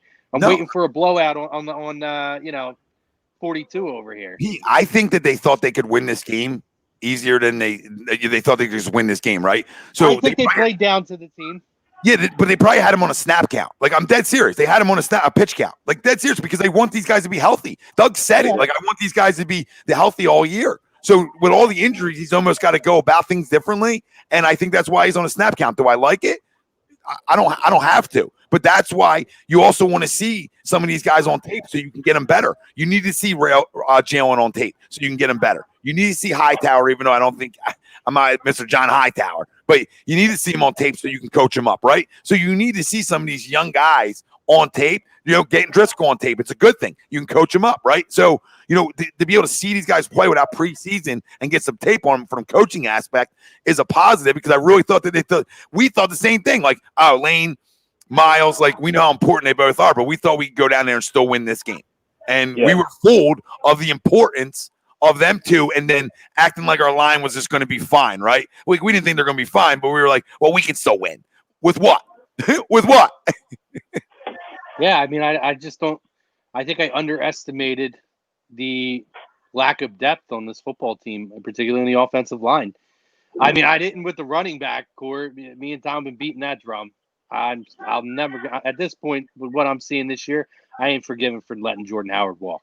And Vaitai. Like I'm gonna keep yelling from the rooftops about Vaitai because I begged for him to come back. I begged for you to sign him, right? And especially if you're gonna draft the quarterback in the second round, you have to bring him back. He's so versatile. Yeah. How much did he get signed for, guys? Was it like astronomical money? It was like 10. It was $10 million per. Like that's nothing for a starting left tackle possibly in this league. Yeah. Who can swing the right? How many guys can swing left, right, guard, Pete? How many? One. Well, I mean, Anthony's hurt. That's hindsight. He's still probably been hurting this team this way the injury bug plays us.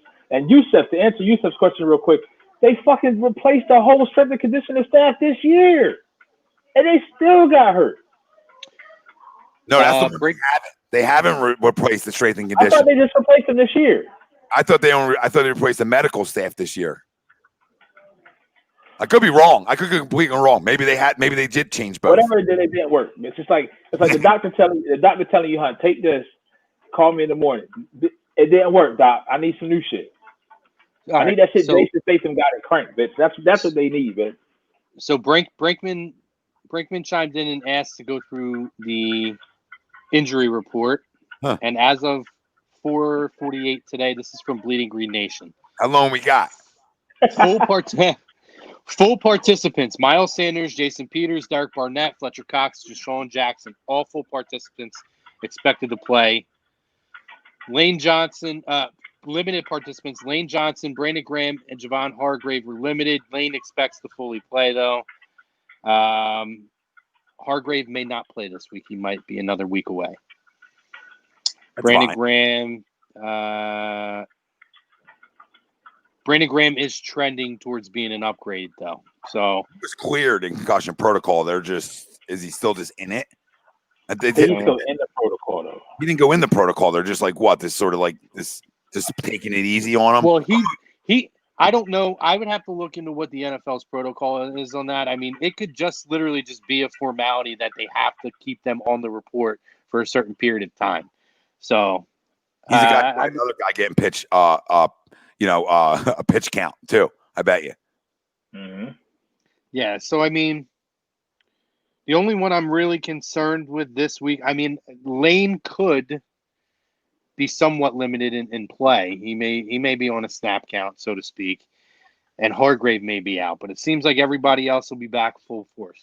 If Lane plays, he plays. You know what I mean? Like if he goes, he goes. In my opinion, like I don't think he'll. I don't. They won't do that to their offensive line, but it's either he goes or doesn't. And I think they understand. I think he understands the importance of himself right now, and Right. I think that's part of the reason why. Listen, Thursday's a big day, but limited could mean a million things. Like you're still out there, you're limited, you're moving around. It could just be them taking it easy on it too, so he can play. So Right. I think a lot of these guys are going to play. If Hargrave doesn't play, it is what it is. We'll see him week 3. Get him right because we need him. But our defensive line's good enough. I mean, we should still be able to dominate up front. Well, we talked about it too, Tom, right? We talked about it over the last week. I know I've been on a couple shows with you, right? I would rather see them get anyone that needs to be right over the first 3 weeks to get ready for that tough stretch the rest of the year in week 4 and on than worry about rushing guys back at this point, particularly guys who are going to be major contributors on this football team. Nice pass by your stepson there, by the way. His knee was down. He looked about a half a yard short, but great pass by your stepson Baker there to Odell. No, he better sling against this team. Jeez. Yeah. I mean, you don't sling against this team. You might as well be them. That's true. So there was a question in here. I want to say. Shut up, Brinks. Shut up, Brinks. Hold on, Crumb. Shut up, Brinks. Shut up, Brinks. That's why they're on pitch counts, babe. Because there's nothing behind them. Because our incompetent general manager. So don't tell me they're not good enough. These are Super Bowl winning guys that you're talking about that aren't good enough now. So Lane Johnson's not good enough to be on a damn pitch count throughout the week. Deshaun Jackson isn't important enough when there's no other goddamn wide receivers to be on a little bit of a pitch count early on in the season. Okay, you're telling me Brandon Graham shouldn't be on a little bit of a pitch count? You tell me in week 1, Rob. Are you telling me in week 1 who the hell are behind these guys? I love you. Shut up. So I think it was Bill Middlebrook asked earlier. He asked, "How do you guys see the first 6 weeks of the season? What's the Eagles' record gonna be?" So I'm gonna play a little Ryan game that we typically do when Ryan pops in, and I'm gonna go through the rest of the first 6 weeks here, and I want you guys to tell me win or loss. So obviously we already know Washington, we're down. You did this on purpose. You did this on purpose. This week, guys, Rams and Eagles, win or loss? I'm gonna go win. They have to prove it to me that they can beat us.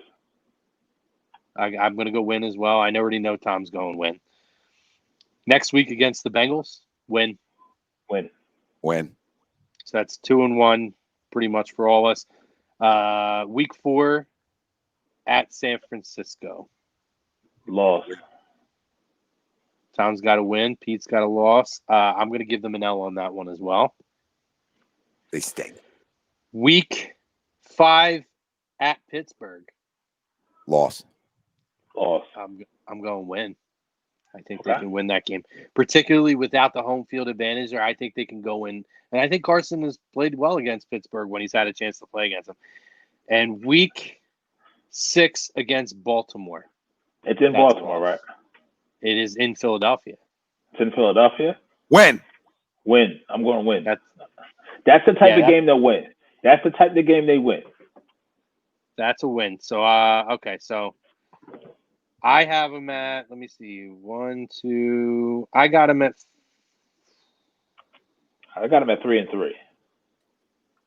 I got them at 4-2. Okay. I got them losing. Well, they already lost to Washington. I have them losing to the 49ers. No, then you have an extra game in there. So no, 4-2. They already lost one. They lost one already, and then I have them losing to the 49ers. I have them winning every other game. Okay. All right, and I have them losing to Pittsburgh and winning every other one. So I got them at 4-2 then as well. Jay Acevedo, he has them at 2-4. Pete, you have them at 3-3, right? 3-3. Ryan has them at 3-3. I mean, I could see them losing the Baltimore game. I don't think they're going to lose that Pittsburgh game, guys. I feel like they always play Pittsburgh. And the one thing that I can count on whenever you're going to play Pittsburgh is they play up and they play down the team. So if we come with our A game, then we might see a shootout. If we come out making mistakes and playing like shit, guess what? It's probably going to be a sloppy game on the other end because to me, that's Mike Tomlin's MO. Get your team ready to play up or play down. What happens if Jimmy G's out, right? Like if Jimmy G's out for San Fran or Bosa gets hurt, I mean, that's so you're right. All Yeah. bets off.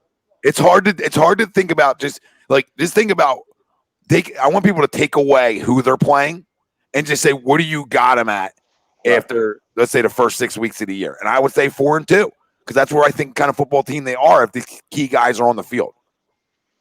I think the key to this week, guys, establish the running game early, open up the passing game. You need to work those 2 tight end sets and get these guys going and give these wide receivers a little bit of room to make some plays out there.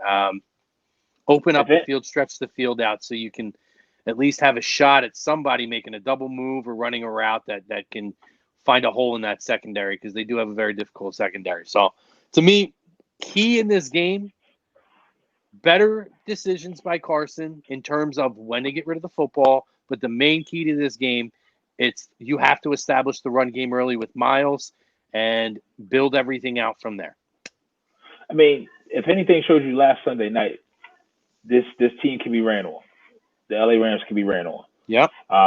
And when Sean McVay has his butter, when Jared Goff and Sean McVay have their butter, they are hard to stop. But we've already shown Jim Schwartz has their number. He's able to craft a defense that was able to slow him down, give him some fits. What concerns me more about this game on Sunday, and which I still think we can pull out the W, is the Rams' new D coordinator. We don't know kind of where they're coming from. And when you have some players there, you got Brockers, you got Donald, you already know you got Ramsey. But outside of that, it's guys, and then they play as a unit. But just where he's going to bring pressure from, he gave Dallas a little bit of some fits there on Sunday night. So that worries me. But once again, like we've seen, this team, when they get to that point and they have one foot hanging over the edge, they're always able to bring that foot back on solid ground and not just get it right, but get it right and probably run off 2 or 3 games in a row before something else happens. And whether it be injury, whether it be another setback, a lot of times with this team, they get very complacent. And like you stated, Chrome, I think on Sunday, they thought that once they got up 17-0, they were like, listen, man, like we're going on cruise control. And then coasting time. Yep. It's time to coast, man. And I just, I don't know. Score predictions. So let's wait on the score predictions. Yeah. Let's wait on the score predictions. Tom, do you want to give a key to the game? Yeah, I mean, I think it's a simple situation. Matt Spills talked about it, but I'm gonna go a step further. Yeah, you got to take the football away.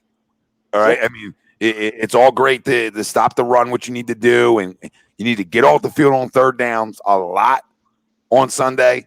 And I need to take the football away. I mean, I absolutely have to help my offense out, and not that they played a bad game on Sunday, but they need to at home, take it away from a good offense, right? And they got to be dominant at home. Granted, there's no fans, but they got to be dominant. So that's my key.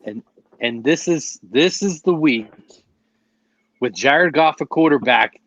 I need Fletcher Cox to show up. I need the $100 million guy to get off of the milk carton and show up here.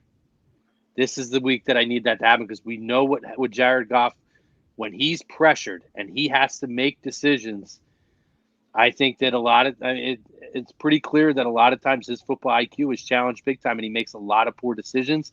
He's inaccurate with his throws. You need to make him make mistakes. And if you're not getting any pressure up front and it starts with Fletcher, then you have a major problem, because you cannot let him sit back and find Cooper Kupp and find Robert Woods and everybody else. And then you cannot let Austin Eckler get rolling this week. He came off of a tough week.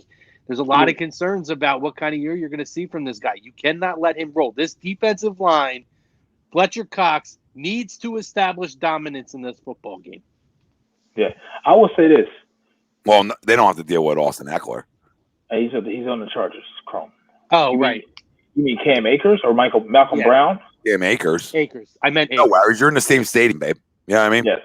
Same city, at least. Same city, but you cannot let them establish a running game and open up for that wide receiving core, guys. And honestly, I'm not even worried about Cooper Kupp. I think Robert Woods is the guy you're going to have to look out for this week, because I am not full confidence Darius Slay's going to be able to do what he needs to do. But like how we said compared to Lane Johnson, that offense goes when Cooper Kupp is there. Mm-hmm. When Cooper's there, shit's crazy. Shit's crazy. Now, Tristan, you are absolutely 100% correct. No. Correct. You don't think so? Nope. I'll tell you why.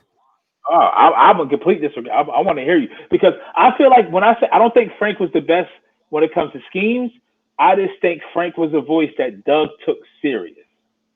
That Doug. I don't think that if you heard it, you heard he didn't want to lose Grover Carson Walsh. Supposedly, he didn't want to lose those guys, and now we have Scangarello, we have Press Taylor here. I just don't think their voice carries as much weight in Doug's eyes. I don't think he sees them as he sees Frank Wright. That's just me. That could be 100% true. What I think is there's not a difference here is because one, I think my quarterback calls a ton of plays at the line himself, right, and checks in the stuff. Okay, and that's fine. He has carte blanche to do that. You know, when you're a franchise quarterback and you see things, that's what they want you to do. They teach you to do that. You know what I mean? So I think that's one thing that he's grown into, right, as a leader of this football team. The other thing is the lack of talent on the offense side of the football over the last 2 years. So it may look like Frank Reich's is genius, but the talent's not at the same level. I mean, you had Alshon. There's not a wide receiver on this football team as constructed right this second that brings the value Alshon brought in 2017. Not one. Not one. No, that's absolutely 100% true when you say that. But on paper, good pass, Joe Burrow. On paper, I would see. Did you feel this way coming into this year with the offense as you did in 2017? No. In all honesty. No. You see what I'm saying?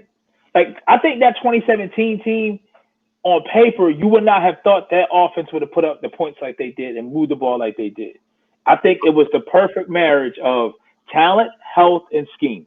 Well, I would disagree with that because of the signings that they made. Because the fact that they went out and got a guy who's a number one wide receiver, right? Okay, the fact that they went out and they got two running backs, one in the offseason and the other one during the season, that were power backs that would bruise you up, right? So they made signings that you're 100% right about talent, but I think the talent always is going to make the coaching staff look better. So I mean, credit. Listen, it was you said perfect marriage. They won a Super Bowl, right? It was just everything worked out for them. But the talent on this football team that's been on the field over the last 2 years offensively isn't even close to that, to the offensive line, to the running game, to your skill positions, to your tight end, right? I mean, it's not even close to being as good. I mean, Nelson had a monster year that year to what Nelson's standards are, right? That we forget about. Like, Nelson had a monster year. Why? Well, you got number one wide receiver on the other side. You got one of the best tight ends in football. I mean, you have guys you have to worry about. Now, who the hell are you worrying about? If you're a defensive coordinator and you're scheming for the Eagles, I'm trying to take Zach Ertz away from you like Washington tried to do, right? I'm trying to shut down Zach Ertz and make somebody else beat me. Who? Yeah. Who do you trust that say, oh, yeah, that guy's going to win? You trust Jalen right now to win one-on-ones? No, because you can't even, I mean, just show him, but he can't even stay on the football field, so you can't even trust that. That's the issue. Oh. I don't disagree with you, Pete, either, to like a point. You know what I mean? Like, yeah. I'm not undervaluing Frank Reich. Maybe I overvalue my coach because I love his freaking toughness and I love his resiliency. I love everything about him. Okay. But to me, it was never like, oh, because we remember this right in 2018. Like, as soon as we had a bad game, oh, because Frank's not here. Well, I mean, we were lighting lamps in 2017. Why? Because we had a guy. We had skill position players that were legit. We had one of the best offensive lines in football. I mean, there was reasons for that success. We haven't been able to duplicate that because guys have stunk, right? Like JJ non-existent, right? Alshon not on the field. Yeah, not on the field. Yeah, I mean, there's a player that is not happy where he's at that I would love on this team, who is Alshon-esque but stays and he's healthy. Also plays for Alshon's old team. And if I would do a swap and give them bitches a pick and pay half the salary, to send Alshon back to Chicago and you bring me back Allen Robinson. I would love me it. some Allen Robinson. I got a funny feeling. I got a funny feeling when he does come back this year. I mean, I'm not saying I'd be against that trade because the guy hasn't even been on the field, so I'll take that trade. But I got a feeling when he comes back on the football field this year, he has a good year. I just got a feeling. I got a vibe. People want him out of town. Not you people. Like before the season, like, oh, we don't need him. We don't, because I'll take a healthy Alshon right now. You guys tell me, the family out there, you tell me you don't take a healthy Alshon on the outside right now. Come on, come on. All day. It gives Robinson too. It gives Carson a different window. It gives Carson a window to not have to be as on point with his passes. He can be a little erratic because he has that catch radius, and we just haven't seen that from JJ or anybody else. You don't have a wide receiver on the team with Alshon's build besides Alshon, and you need that. Broder, that's a very good point. That was going to be one of my key takeaways, actually, towards the end of the show. Because I have something even bigger than that. I will go on the record right now and say, if Fletcher continues to play like this, I think there's a legit shot he's not on his team next year. That's me. His cap hit right now is $27 million. His cap hit next year, I think, is like 10 or 12. But I don't know, man. You need. Would you have rather right now traded Fletcher for Yannick straight up? Yep. You know why? Because I got Hargrave and I got Malik Jackson. Yep. I mean, it's and you need it. I mean, don't get me wrong. You want the pressure there coming up the middle, but you see, ultimately, you got Aaron Donald, and for the longest, it was Aaron Donald and then Fletcher Cox. Now, I would say it's Aaron Donald, Chris Jones out of Kansas City now, and now Fletcher Cox. I would say one thing though that we undervalue with him. Okay. His importance in the run game. Now, I'm all over him. You guys know this. Every week I need to hear your name a million times. But the disruption he causes in the run game is very undervalued. There's a reason they average 2.2 yards a carry on Sunday. There's a reason why we're top 3 in rush defense year in and year out with no middle linebackers, right? You know what I mean? There's a reason that we still succeed in that part of the game without a middle linebacker, right? Is because of how dominant he is in the run game. You know what I mean? Is he the best pass rusher around? He has times and moments where his motor's running and he looks like Aaron Donald, right? There's times, right? Not enough for $100 million. But, again, when he's on, he's dominant. Would I be looking to trade him now?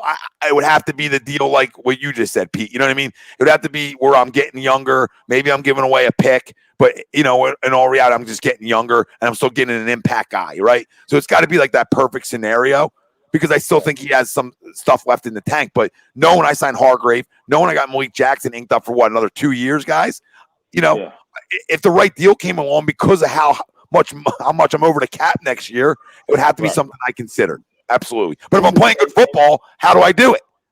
He's 29 years old. 29. He's still young.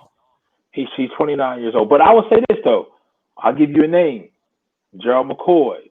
That when these D tackles start to get a little older, we never thought Tampa Bay would have walked away from him. It's just Fletcher's one of those guys. And the reason why I don't think it happens, though, ultimately, no matter how he plays, is because this team falls in love with their players that have given sometimes to a fault.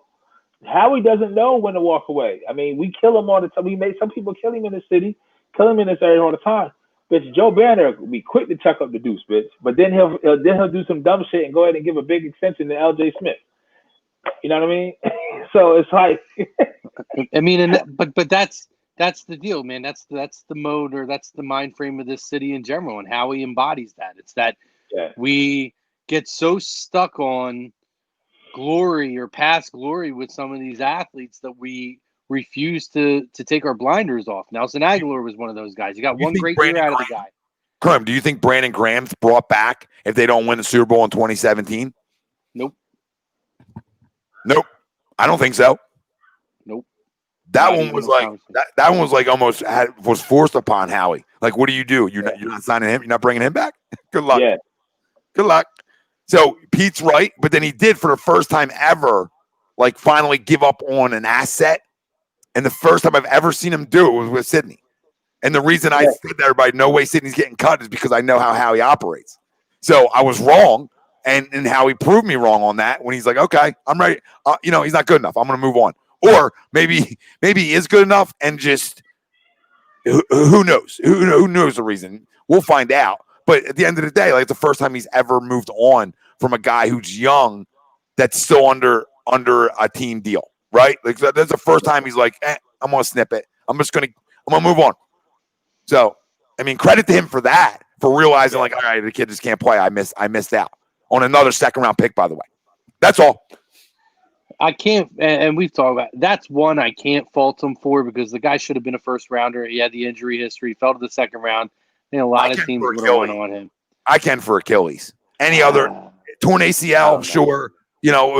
Broken collarbone, sure. 45 concussion, sure. I'm not one to make any excuses on anything with Sidney Jones, and it's not an excuse. But I can't knock taking him where you took him. I just can't. But that being said, it didn't work out. I think we waited too long to make a decision on that. I think you could have moved him if you would have looked at him a year ago. You could have possibly moved him when he had value, but you let him go. Even this year, he came back and showed a little something in the offseason, or prior to the offseason. Could have tried to move him this offseason for something, but instead you did what you did. You hung on to him in a crowded secondary. You let him get hurt to the point where you got to cut bait at this point. And this is what we do here. We overvalue players to a fault, and that's a problem. We did with the running backs. But we don't value the guys that we should be getting behind, like the Carson Wentzes of the world. That's the type of guys that this fan base should be getting behind. Instead, we're going to sit there and we're going to make excuses for, Nelson Aguilar and Sidney Jones year after year after year, and Fletcher Cox on a milk carton year after year after year after year. What do you think helps the quarterback? Carson, sorry, Chrome. My bad. No, I was just saying, when it comes to Carson, though, he's the one guy that doesn't get the benefit of the doubt from anybody. What would you think, like, as a player, right? Like, think as a player, what would have you play better football, right? People believing in you, or constant criticism? I'm not making an excuse. I'm just saying, like, I mean, some people, it doesn't matter. Some guys are just tunnel vision. It doesn't matter. Maybe he's a tunnel vision cat, right? But, like, the way Donovan got treated in this city, right? I understand there was flaws. I understand that, but he was special, dude, and we just undervalued it. The amount of wins. And we're doing something similar. I look at 5, and there is definitely fault both ways. But this is the mentality of, I wouldn't say just our fan base. I think a lot of it's Northeast mentality with a lot of the cities, the sports in these Northeast cities. Some of the more diehard fan bases, and that is that when something doesn't go right, or like Donovan in his case, right?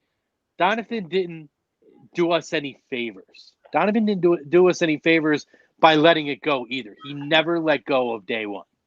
And you could tell. But that being said, we also exacerbate the situation by constantly getting on the guy, despite the success on the field, and never, ever giving the guy a chance to be embraced. And that is a major issue to me. That's the problem that we have here. And Carson's the same way. It's convenient that we forget everything that Carson did to get us that home field advantage, which was so pivotal for us to be able to win a Super Bowl. And then, has Carson been perfect? No. Okay. Has Carson played consistently at the level we expect all the time? No.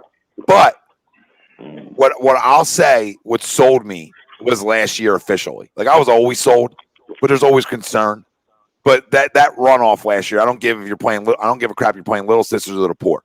That runoff with what you had around you showed me everything I know about your leadership capabilities, your ability to win big games.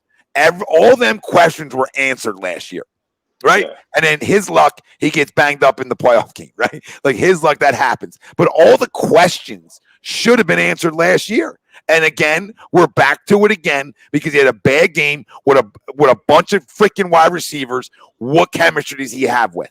It's a joke. It's a joke that we're having this conversation about wideouts and running backs. Where I am on your side, and maybe, last night on your show on the Fix and the PM, which by the way, if you guys missed it, go back and check it out on the ATD archives. Great show. It was a marathon.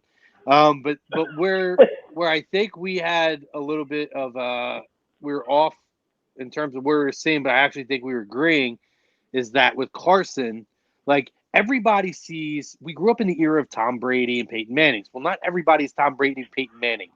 There are guys who it takes years to get going. Drew Brees was not a perfect quarterback in San Diego. It took him to get to New Orleans playing with Sean Payton to really hit that elite stride. Like, I don't want to say he was like a late bloomer because he was a good quarterback. You could see the potential. Bro, when but he had was a number never one the how was guy. he? How was he, though? And Carson, Unbelievable. Pete, when he had number one wide on Alshon, how was he? Unbelievable. I mean, it just goes to show the tools. I mean, sacrilegious. You didn't mention probably to me the best thrower of football in this era. You didn't say Aaron Rodgers, but I'll let that fly. Right. I mean, Aaron Rodgers, of course, but Aaron Rodgers didn't start right away, though. I'm talking about guys that started very early in their career and at a young age and were able to step on. Like Aaron Rodgers sat behind Brett Favre and had to learn for a while. Yeah. So like Carson came in day one. Sam fucking Bradford. That's who we had to leapfrog, and he had to learn trial by fire. Trial and error. Throw him into the fire. Aaron Rodgers, I don't throw in that same class because Aaron Rodgers sat behind one of the greatest of all time and was able to learn for 3 years or whatever it was that he sat before he might have been 4 years, right? 4 years. I don't remember off the top of my head, but not everybody's Tom Brady and Peyton Manning. That the moment they're drafted. I mean, Brady sat for a year, but a year one or year two, they're in and they never look back. Right. And that's the problem is the benchmark is always Tom Brady now. We can't say this is the benchmark, but Tom Brady's like the guy above that. That's the problem. No, Brady, so people measure him on those standards. Nobody's going to be Brady. So you look at it like this. Ever. Look at all these quarterbacks we've mentioned. We mentioned a few of them. Look at the wide receivers they've had. Marvin Harrison. Reggie Wayne, you talk about Hall of Fame wide receivers. Devontae Adams now for Rodgers. I mean, look around Breeze, Michael Thomas, right? And always had guys. Always had like legit ones with them. Like all these guys had legit ones. Like to put your nose up to it and live like you did with Donovan is a flat out effing disgrace right now. Okay? Because that's what they're doing. The quarterbacks don't win without legit one wide receivers in this league. Oh, Kyler Murray, pretty good quarterback, right? You go put a real one around them, a real one, because Larry's older now. You go put a real one around them. Look what happens. So, I mean, time's yours, people, because without a legit one wide receiver, you're going to get inconsistency. Listen, I've always said it. Look at, and to me, the benchmark of that is a guy who never had that, and because of it, he never won a title. And that's Dan Marino, right? He had the Marx brothers for a couple of years. And then after that, honestly, his best wide receiver was probably O.J. McDuffie. Might have been the best wide receiver he ever had in his career outside of the Marx brothers. What was the other guy? And the Mark, I can't remember his last name. I know his first name was Mark something. They had Mark Clayton and Mark Duper. Yeah, Mark Clayton. Marks, yeah. Yep, the Marx brothers. That's the best he ever had. And he had that early in his career. He got to a Super Bowl his rookie year and never got back because they never built around him. He had running backs like Bernie Parmalee running the football behind him. So you get too complacent. That's Howie's fault. Sorry to cut you. That's Howie. The GM gets complacent because they see they got a horse and they can do everything. But you're right. Does him no favors. Does Carson no favors by the construction of this team. No, Kansas City said, you know what, bitch, we fast. Fuck it, let's go get more speed. You see what I'm saying? Like, they got guys on top of guys that can just flat out run. And that's what they committed to.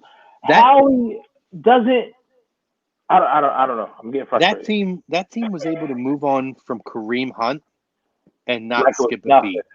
Like it was nothing. Like it's like it never happened. It's unbelievable because of the way they built that offense around Patrick Mahomes, who's a special talent. And that's what drives me crazy is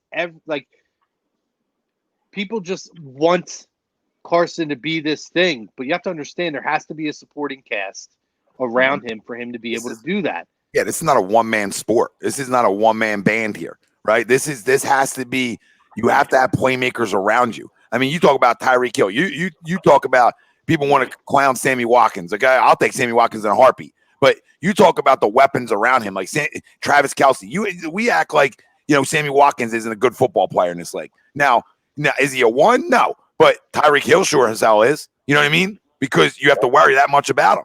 So, and then you talk about their run game. You talk about the speed out of their backfield, right? And you just look around the league. You just look around the league with elite quarterbacks have ones. Why? Because they not coaching staffs, but organizations understand the value. You don't have to overvalue it, but you have to value it. Is that fair? Like, you don't have to overvalue, but you got to value. Yep. Yeah. Well, we're up against it. Go ahead, Pete. Yes, we are. No, real quick. I think you can go. Go ahead. You got enough. In a vacuum, Carson and the hero ball. What do you want him to do? And I think fans, we see another guy that's on the opposite end of the coast. There's very few guys that could do that. You said Brady, Breeze, Rodgers. The other guy now is Russell Wilson. But even Russell Wilson's only won one Super Bowl. You see what I'm saying? Mm-hmm. But don't get me wrong. When he's out there hero balling it like he has to, he's a better, more precise passer. But guess what? Me and Thomas preach about this all the time because we play both sports. He's a baseball guy. Baseball players are going to be more accurate than the straight out over the arm throwers. It's every day of the week. You see what I'm saying? Russell Wilson is 31, 36. Mahomes, baseball is in his blood. I'm not saying Carson, I'm going to go pick up baseball, but this fan base, it's fair to criticize Carson, but you can't jump off the ship that fast because the talent is there. It's not like you can just. There's no guarantee that Jalen Hurts or whoever else is behind him is going to be what Carson is. And if you put Carson on the market and they ultimately let him walk or whatever, and you can get 2 number ones or whatever you get for Carson, that shows you right then and there that you have an asset that somebody else believes in. You feel what I'm saying? Yeah, I'll say this, Pete, and I said it in the video the other day. Like, if people that want Carson to fail are what make me laugh. Like, if he's not elite, if he's not the guy we drafted number 2 overall, this organization is in a whole lot of trouble. So for anybody out there rooting against, buy a damn clue. For anybody that wants Jalen Hurts in the football game in the near future, buy a second clue, okay? Because this is a guy who wasn't. He was a one-looking go guy in college. You know how long that takes to change? Like, you think he's running around the NFL like he did in college? Get a clue. He ain't Lamar Jackson. He you know what I mean? He's not Vic. So for you guys clamoring about him, buy a damn clue. If Carson Wentz ain't the guy, we're in trouble. So don't root against him. How about we back him a little bit once in this city? How about we fight for him like a lot of people have done in this city like us, right? Like, he's not perfect, all right? But getting the number 1 wide receiver around there will make him sure as hell perfect because when he had one in Alshon, he was lights out and an MVP candidate, okay? So Howie Roseman, you don't even go. Listen, Darren Rager might be the guy. I don't know. Nobody knows right now, okay? But I watched Jerry Jeudy run routes the other night, and I'm sick to my damn stomach because I can sit on the couch and tell you, give up everything. Give up everything. I've yelled and screamed. Give up 4 freaking picks in this draft and go get the best wide receiver in it. And guess what they did? Guess what they did? You can tell me whatever you want to tell me. I still believe they drafted a damn gadget. And not a Tyreek Hill gadget. So until otherwise proven otherwise, I ain't trusting that dude. Yeah. And that's not a shot at Jalen because I want him to be freaking special. But you know what was on the board. And he wasn't even on the board. He just went like 3 or 4 picks before us. But it's like, I mean, what was there? Yeah, get up there. And the difference that people don't understand is I think criticism is fair. And me and Tom argued about it last night, and I know exactly what he was saying. My point is I think it's fair to be critical of him. I think that's good for him long term to call out his mistakes. I think that's something that needs to happen. But there's a big difference in what a lot of people do. There's criticizing play in a specific game and this and that, but not calling it as this is who he is because of this, what we saw this 1 week. Because no, we've seen a bigger body of work that indicates completely different. A couple things we've seen that trend similar that we talked about earlier. I'm not going to rehash. But there's a difference between being critical of a game or a couple of plays and then crucifying people week in and week out just because you're not happy, because it wasn't what you wanted to do, because you want to play GM and couch GM and this and that. So we're not even going to give this guy, like, there's nothing this guy will ever do to satisfy anybody. Yeah. Those people, in terms of those people, you know what I mean? First off, if he wins, it'll be somebody else. It'll be somebody else who gets the credit for it. Then it'll be Doug. He could carry this team on his back and it'll be, well, Doug probably gave him the play calls, so it's all Doug. Like it's one of those guys that people are never going to be happy. It's like Greg Milakovic here. I don't know that he will ever give Doug Peterson the proper credit he deserves because he's not Doug's. Doug wasn't his guy from day one. Right. Wasn't my guy from day one, but he made me a believer. I'm 100% in on Doug. He was mine just because a former player, I felt like there was some toughness coming in the door. But regardless, it doesn't mean, I've been wrong about plenty of coaches. I was wrong about Chip Kelly. So, I mean, we get that wrong. That's at the end of the day, that's not our job to sign these guys and make the right decision. But I'll tell you one thing, ain't nobody making excuses. So who made excuses? I told you need to play better. So if you listened earlier on the show, I told you he needs to play better. Nobody's debating that. I'm telling you, when he had a number one, he was going to be the MVP of the league. So you can debate me all you want. But who do you trust out there? You're going to tell me Deshaun who's never on the damn field? Who on the outside?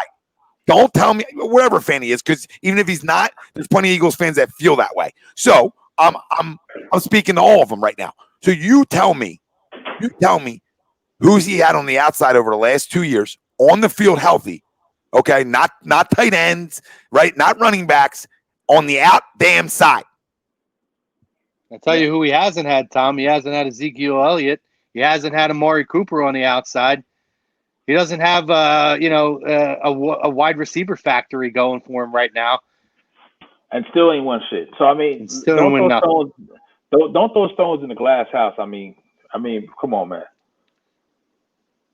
Like, yeah. Sorry, Pete. Go ahead. No, it's just you're a gnat. You're a gnat. Get out. Look at this. We don't ban people, honey. So I mean, you can have your opinion, and that's agree to disagree radio. Welcome in, right? It ain't personal, but don't start name calling, because name calling gets people loud, right? And you don't want to do this, because I've been known to verbally do some things. So let's just end it there, right? Your opinion's your opinion, and respect to your opinion. But I don't care what team you're a fan of. It doesn't bother me. We even had, and it's funny. See, this is what you get. We even had our resident Roach Harlem Cowboy come in and humbled this week a little bit, because there's nothing that they could say, because they were expected to go in and win their game this week, and they shit the bed this week. So anyway, I digress. We're up against it, so I want to move on to the final portion, guys. Tom, I know you did this last night. If you want to reiterate it, or if your scores changed, cool. I want to get score predictions. I want to get offensive, defensive MVP, and if you have a sleeper on the offense or defense on top of that. Doesn't have to be the sleeper MVP, but a sleeper big contributor. So I'm going to start with Pete first here. Score prediction. I think it's going to be a lower scoring game. I'm going to say 24. I'm going to say 24-20. Speaking of Kareem Hunt, by the way. Yeah, he just. I got hyped because I thought it was Chubb, because I have Chubb in my lineup. I have him too. Go ahead. Offensive, defensive MVP. Offensive MVP. I'm gonna say Carson plays more of a consistent game, but I want to go Miles too. Miles coming in. We saw what Ezekiel Elliott did against that defense last week. Single-handedly cost me my fantasy matchup because the guy had Ezekiel Elliott. So it was pretty easy to run the ball. Dynamic in the pass game as well. And I think that's going to lead to Carson. But I'm going to say offensive MVP is going to be Miles. Defensive MVP, that's tough, because I'm going to say Slay. This is really it. Slay had a tough challenge last week with McLaurin, but I just think with the system and the talent this week with Robert Woods, maybe Cooper Kupp, we really need Slay. I really need Slay to really have a good game.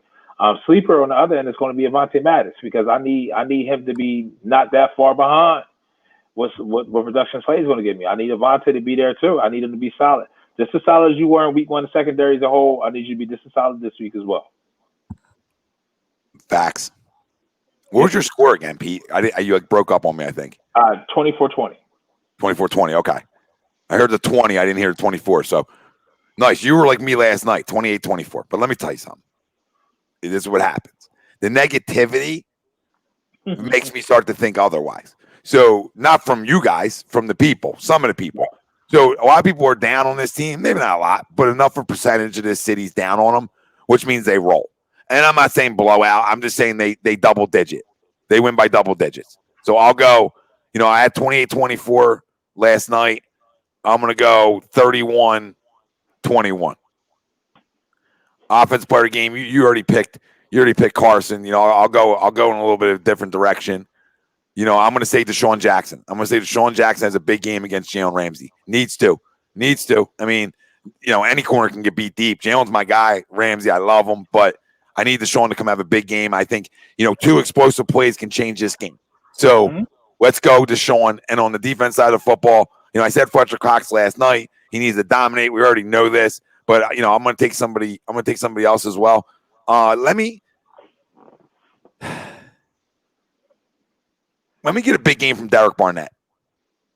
Okay. Coming back. Let me get a big one from you, Derek. Let me get maybe a double, maybe 2 sacks. Right, show your face. So Victoria's still living in the dark. Yeah, I was checking in last night. She said 4. She said 4 in a row, right? We're gonna drop 4 in a row. Are we on 4 or something like that? She needs a hug, is what she needs. 0-4, I believe. We tried, Pete. She needs a hug, big time. But no, I think this team wins by double digits. I'm excited for it, and that's how much impact I think Lane and Miles have on this offense. So. I like the names you guys put out there. I really do. Yeah, you probably stole mine, but I have a score of 31-27. I think it's a tight game. I think the Eagles win this football game. I'm not going to go as far as Ryan as to say it's going to be a last-minute score, but I do think that the Eagles will go up. I think they'll be trailing going into the fourth quarter and have to score a touchdown to get up. So I'm going to go Eagles here, 31-27. Pull it out. My offensive player of the game, sticking with my guy again because I just think that there's gonna be opportunity for him. I'm gonna stick with my son Greg Ward. I think Greg Ward has a decent game here. I'm gonna go 68 yards and a TD, which to me with his role, that's a big game for him. That's a game changer game for him. So okay. Defensive side of the ball, I've already said Fletcher. I was thinking also Avante. Oof. I'm going to go Rodney here, though, because I think that we're going to need that safety help with those wide receivers. So I'm going to go Rodney here. I think Rodney's going to have a big game for us. Yeah, that's my guy. Sleeper, though? Anybody got a sleeper here? A sleeper.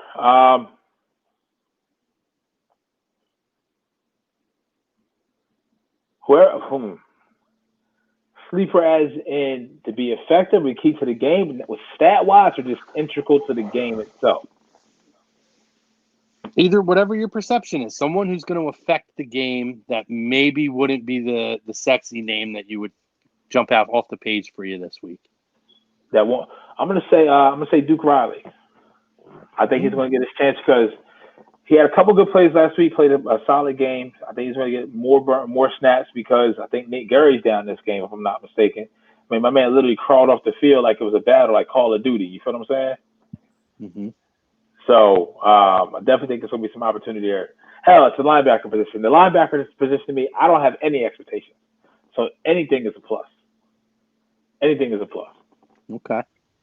That's a great name, Pete, because he did show himself sometimes. I heard his name a couple times on the broadcast, which is a good sign, right? So that was enjoyable. At least the guy's making a semi-impact defensively. So it is it's definitely a sleeper name. See, it's a tough one. Like, do you want to go offense? Do I want to go offense? Do I want to go defense? Because there's so many. You could say there's so many sort of sleepers on defense. You could just start name like D-backs. You know what I mean? Because if they make a big play, it's almost like they're a sleeper. Nah, Don, I'm not doing that shit. That's like too sleepy. Like JJ's too sleepy. That some names are just too sleepy for me because they sleep. Because they're just really in bed. They just stay in bed. So now, because you have Miles back, all right, I'm gonna say Boston Scott. Okay. Right, because now I think his role becomes better. So we'll see how that shakes out. When he gets less touches and he's on in just certain spots, now you have a little bit of a change of pace in your backfield a little bit. And both obviously showed they can play last year. So now having both of them, I'm more comfortable than I was just having Boston Scott. I'm thinking along the same lines of you, Tom. And I'm really just going for a sleeper just to throw a different name out there. I don't even know that I'm 100%. I'm confident in this at all. But I'm going to go with the other guy. I'm going to go with Corey Clement, who's finally going to have a decent football game and contribute. I think in a more fitting role for him, I could see him in the red zone catching a football on some kind of a – what? What are we doing, me and you? What are we doing? I mean, we got two guys who yelled from the rafters all offseason. 3 really with Pete. The whole A2D crew. I mean, I can name 100 guys. I feel like we all yelled from the rafters that we need to get deeper at running back in some fashion, right? And me and you, look at us cuties, right? We're taking our sleepers, and they are sleepers. But I'm taking Boston Scott, and you're saying, you know what? Hold my beer. I'm gonna go take Corey Clement. What the hell? It's Corey all day. I think Corey. I don't think this, but I think Corey has a great game here. I don't know. Listen, we're talking about sleepers. These are guys that you don't expect to, right? These are guys you do not expect to have, or people the masses don't expect. And honestly, any of those two, when you talk about Boston Scott or Corey Clement, I think people are so down. Maybe not so much on Boston Scott, but so down just on the depth of this running back core at all. Everybody expects everything to be done by Miles. Would not shock me. Is the O-line holding? That's a good one. The best one I've heard all week. Absolutely. Yeah. I hope so. Book of high quality band. Nice one. Yeah, we'll see, guys. Listen, Tom, thanks for hopping on, buddy. Appreciate you, Dad. I love you guys. Obviously, Chux too. We, great to have Chux for as long as we did, and he may be off for a couple weeks. If that's the case, we'll get some other people to rotate on here and hop with us if they like. Or Dad's always welcome. Thanks to Ryan on the back end for, doing a great job on the 1s and 2s. Thank you guys for all your comments and contributions to the show. If you check us out on Facebook, YouTube, Twitter, Twitch, don't forget, check us out on all our other social media platforms, Instagram. We're all over the place. All the major platforms for podcasts. If you missed any of this, you want to check us out in your morning ride tomorrow, whatever, in a little shower, getting a little scrub in there. You got a speaker up on the wall. Hey, check us out. iHeartRadio, Google Podcasts, or what's it? Google Play. Everywhere. Apple Podcasts. Yeah, Spreaker, Spotify, SoundCloud, wherever you get your podcasts. Check us out there. To our sponsors, the best doc in the business, Dr. Paul Vidal, Specialized Physical Therapy. You can check him out on the web, specializedphysicaltherapy.com. Philly Drinkers, awesome A2D merch. Loving that Birds of a Feather shirt right there. Tom's always got the merch going. I'm pissed. I'm pissed. Before we hang it up, right? And the hockey boys come on here at 10. I'm upset. And I know you don't give a rat's ass, so don't act like you care up there. And I know Pete will. All right. I'm tired of blowing leads. I mean, I've never seen a baseball team have more leads in my life. I mean, I don't know how many games they exactly played, but they could be undefeated. I mean, that's how many leads they've blown this year, Pete. It's mind-boggling that you. What do you mean I don't care? And continuously. What do you mean I don't care? I care about my fam. Grow up. Chrome, I will ban you from this stream. My finger is on the button. Take off the damn hat. Let them leave it alone. They're underneath us, right? They're underneath of us, right? Still. Well, if we lose tonight, who knows? But what I'm saying is, it's like I've never seen a team shift, have leads like this and never be able to get out. They're never able to get out. It's mind-boggling how good this team should be if they had any sort of bullpen. So you go back to guys who construct rosters, and you go back to Matt Klintak, and again, there's red flags all over because you came into this season with a bunch of guys in the bullpen that baseball guys never heard of. But so, I mean, that's on you, babe. I know guys. I feel like guys I surround myself know baseball players, right? When I'm like, who? I got to look guys up. I got to look 5 of your guys up. I got to look at 5 of your freaking guys in the back end of your. Who do you got? Mo back there? So you can throw 5 jabrones around them? You got freaking Hector Neris. So grow the hell up thinking you can just freaking throw guys back there and they're just going to get out. All right? So that's an indictment. And it's sad because this offense has lived up to what many of us thought they could. Yes. And even more so with like Alex coming up, Alec Bohm coming up, and the likes, right? You know, this offense has lived up to that hype. So, I mean, it's just sad that you can't get out, and it could affect this team being a playoff team. It's crazy, man. It almost feels like every single year, every time this happens, it's like we always talk about the collapse, right? Like Tom, you've talked about it a bunch of times, right? Some of the collapses we saw over Gabe, we saw years past. I'm not going to bring up 2011, even though I could. We've seen a lot of collapses and a lot of issues with this organization, but it is insane, honestly, all joking aside, how they refuse. It seems like every year this team, the wheels fall off, and they continue, and it's always the pitching staff and the bullpen, and they refuse year in and year out to address the bullpen. I have been talking to Tom about the bullpen for years, and I know he knows it. But I for year after year after year, this team will never win without the bullpen properly addressed. Ever. It doesn't care no if you team put up, does. they've proven it. They could put up 18 points in a game, and their fucking pitching staff will give up 19. It's just the way that this team is constructed.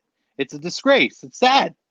Listen, you don't even address it. Like you spent all this money and give up all these assets for your offense, right? You go out, you sign a guy like Zach Wheeler, great signing, right? Because you're in a situation where now you have a 1-2 punch, right? Finally, which we begged for, and you have nobody to get outs after that. It's disgraceful. It's absolutely disgraceful that we're having this conversation, and people want to blame Joe Girardi. Get a clue. First off, Gabe Kapler's an idiot. I don't care what San Francisco Giants are doing. Let me see what they do over 162, honey. All right, when you talk about what they did in a small sample size, if we know anything about baseball, all right. But our sample size is a trend that isn't going to go away over 162.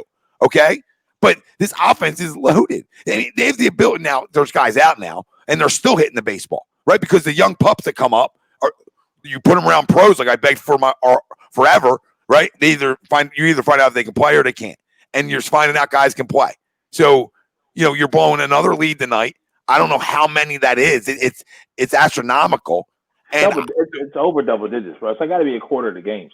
It's 15 or more. Like it has to be.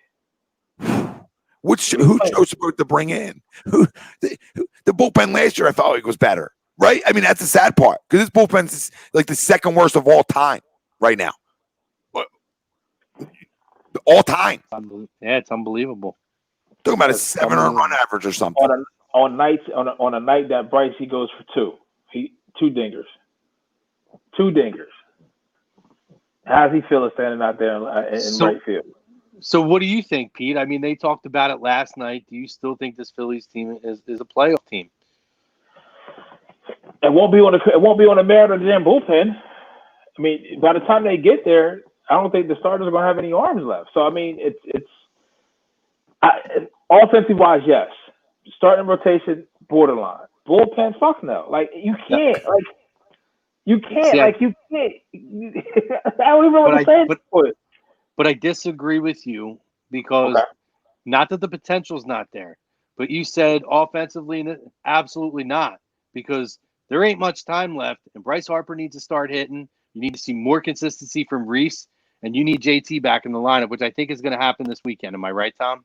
Yeah, I believe so. They expect that he'll be back, so that's a big boost. This team does not succeed. This team does not succeed without Bryce hitting. This is the sad part. I absolutely smoked him last night. Rolled him over and smoked him because I can't have this. You know what I mean? When guys go down, I need you to step up, right? You're the leader of this baseball team, especially the offensive side of things, right? So tonight, exactly what I asked for. How about a big one from you? And he delivered. And then here we go again. And listen, you can say whatever you want. I would have fired Matt Klentak yesterday. And what I mean by yesterday is like a couple of years ago, right? Because I don't trust him. Now, it looks like some guys he drafted might work out, right? But he, arm-wise, you got to go out and put the money out. So Uncle Cigar's up top needs to open up the checkbooks coming in next year, right? When you're going to be talking about a 162 talk, and you need to open up the checkbooks and go goddamn address it. Okay, and address it in a big way, not one guy. You need to address it with at least 2 legitimate arms in the back end of your bullpen. Yeah. Well, it's funny. But I still have them as a playoff team. They still get in But because there's 8. Everybody makes it. It's like everybody makes it. They're still in. It's wild though, because I look at the front office brass of this team was a lot of what had built what I would say was a pretty good Orioles core and an Orioles organization for a short period of time in the late 2000s and early 2010s. And a lot of their issues were in pitching. And it's almost a mirror image in this organization. I mean, they've gone a few extra notches with what they've spent on the offense, Right. but it's almost a mirror image of where those Buck Showalter Orioles teams continued to fall was because they didn't have the pitching depth and they never addressed it properly. Even Arrieta wasn't the same guy until he went to Chicago. He was decent with Baltimore, but he didn't become who he was in his prime until he went to Chicago. They never had the pitching in order. And I worry that this organization is going to miss a big window for you guys because they refuse to address pitching. I don't know if you got to go outside of the organization and find someone who knows how to evaluate pitching, because they seem like they can evaluate every other position on the diamond except for the pitching staff outside of Aaron Nola. Right. And going out and addressing Wheeler. You know what I mean? Like you went out. Wheeler was a great signing. I like the Wheeler signing. People complained, did they overpay him? I thought he was a great fit. He's pitched in New York. He's pitched in this division. I thought he made a ton of sense for this organization, whether he was going to be 2 or 3 or wherever his spot was in the rotation. I think he's a great fit. And but outside of that, a lot of swings and misses. Yeah, well, in the pen, because it really hasn't been addressed. I mean, you went out, you tried to get David Robertson last year. He's out the first series of the season last year against the Nationals. I mean, but nobody else, like name wise.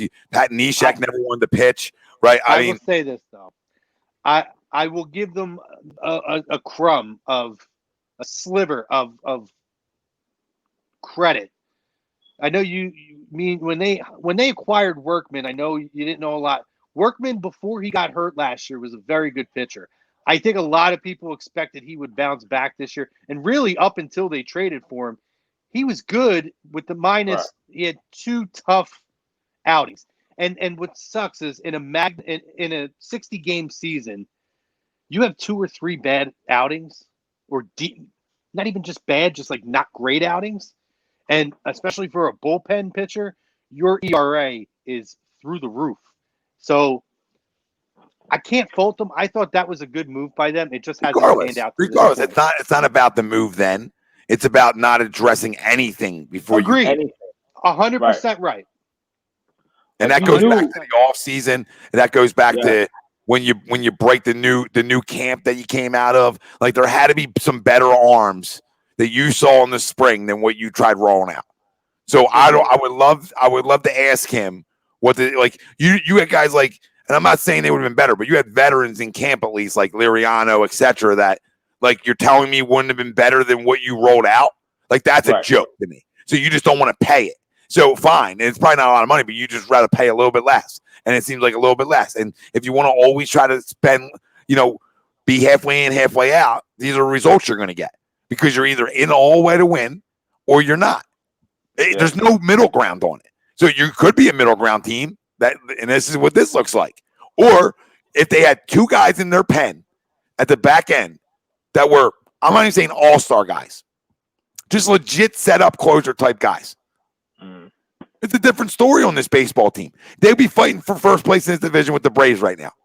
And that's not a lie. That's not me making it up. Like just 2 more arms, legitly. And I'm not saying like hater. I'm just saying guys like they could even be above average guys. Just above average guys. This team was in a different situation. It's not even, I mean, you're not even talking about it has to be a guy in the back end of the rotation. If you have one decent long relief guy and someone who could do short relief, 7th, 8th inning, that's a massive change in the identity of this team. Guys that you can rely on. And the proof's in the pudding, Tom. I mean, I think we made a post earlier today about it, or somebody where I saw it. You look at a long list of games that they've lost this season. In a shortened season, Whereas what, 8 or 9 of those games or 10 of those games, they had 4 or better run leads. Yeah. It's inexcusable. No, it's a problem. It's absolutely a problem. And Police! Help! Police! Help! Help! yeah, we ain't yelling for them, but we're yelling for help. we're yelling for help right now. We need guys who can throw. I mean, if any officers can throw, we'll take them. I mean, we will take anybody that can get outs at this point. But Yes. The fact of the matter is, you tried to lie to us again, and that's the indictment again. You try to lie to me. You try to lie to the people. The smart ones sniff it the hell out. And what I sniffed out is what John Middleton said, which I don't like either. So don't him start.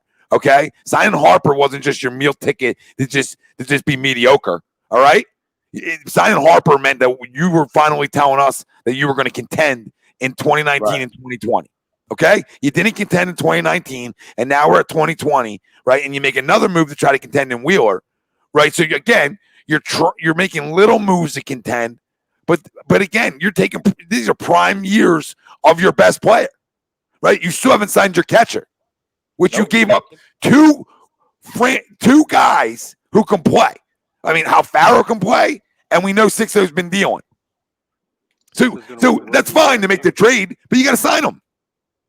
Can I ask you guys a question as a outsider, non-Phillies fan? What I really don't like. I don't like how visible John Middleton is. I don't like how in front of the camera he is. I'm not putting it on a Steinbrenner level. Right. But I definitely feel he's got his hands way more involved than he should be in terms of ownership, overseeing or making final decisions on things. Like, it just comes off borderline, could be in a year or 2 years or 3 years. Al Davis, we talk about all these owners that overstep and don't let the front office be the front office. Right. I almost feel like John Middleton's becoming that guy to where he's annoying to me. He feels like he makes the Phillies more unlikable than they actually are as an outsider. Okay. Like, I don't recall seeing that with the previous, regimes in this city, or I don't know. Am I out there for thinking that John Middleton is too much out there as the face? He's too much out there as a face with no fucking results. That's the problem. Agreed. So at least with Steinbrenner, you knew knew his MO. I'm going to spend as much as I got to do to win a fucking World Series. Yeah, you ain't George, so shut up and spend the money. Yeah, give me results. If you want to be out there and you want to be hogging up all the airtime, hogging up all my time, listening to you when I'm devoting my time to the Phillies, give me results. Yeah, give me results. You can't be out there front face and try to play foot on, 1 foot in, 1 foot out. You know what I mean? Like, you want to spend money, like Tom said. You want to spend the money on Harper, but then that's it. Like, you feel like that buys you time. If this fan base has shown you anything where you were the minority owner, is we don't wait. We will hold you account. We will hold front office people accountable before we hold players accountable in this city. You see what I'm saying? So you should have known that your leash was a lot shorter than what we would give Harper. And Harper leash is getting even shorter as we speak. You know what I mean? So, yeah, you got to give me results. So you can't. That leash ain't getting too short. You got a lot of years, a lot of leash still left on that. But I still think the Harper deal works out for them. But last question, I know we got to hop off. Hockey guys are going. I asked this of you guys last night. I'll ask again. Maybe your feelings changed today, Tom. Pete, I haven't gotten yours. Gut reaction, gut feeling. Does JT Realmuto suit up for this ball club next season? Yeah, I have to say yes. I would have to think yes. But it should have been done already. Agreed. I think we all agree with that. Last question here. Who should I start at quarterback, Kyler Murray or Matt Ryan? Kyler Murray. Never know what Matty Ice is going to get at this point in his career. I don't care who he's going against. That's what I'm saying. Kyler, I don't care. Matt Ryan. If Matt Ryan's your second choice, you don't know what Matty Ice you're going to get. Yeah. Absolutely, Kyler Murray. Guys, again, great show. Also, for the sponsors we missed here, Ambuck Services, ambuckservices.com. Phone numbers in the comment section. Make sure you guys check them out. Let them know. Let Michael Ambrose know our fam here sent you. Get 20% off there. Great show, guys. Again, Tom, thanks a lot. Thank you. Pete, thanks a lot. I think Ryan might have gone over to Hockey Happy Hour. Stay tuned. Guys, get on the A2D page and hop right over to Hockey Happy Hour with Maddie and the boys. Lots of great hockey conversation. It's been a fantastic hockey playoffs.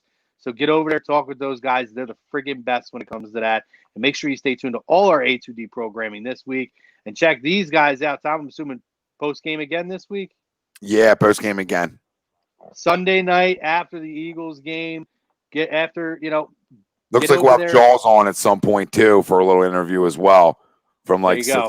6 to 8 at some point. So I'm not sure if I'll be available for it, but we'll get guys available for it. So Right. So So there you you get that go. We may uploaded. be having Jaws joining us. So stay tuned for that. For myself, for Pete Evans, for Chux, Ryan Brodo, Tom Arnone, and everybody here at A2D Radio. Take care of yourself. Stay safe. Put your mask on. Have a good one. Peace.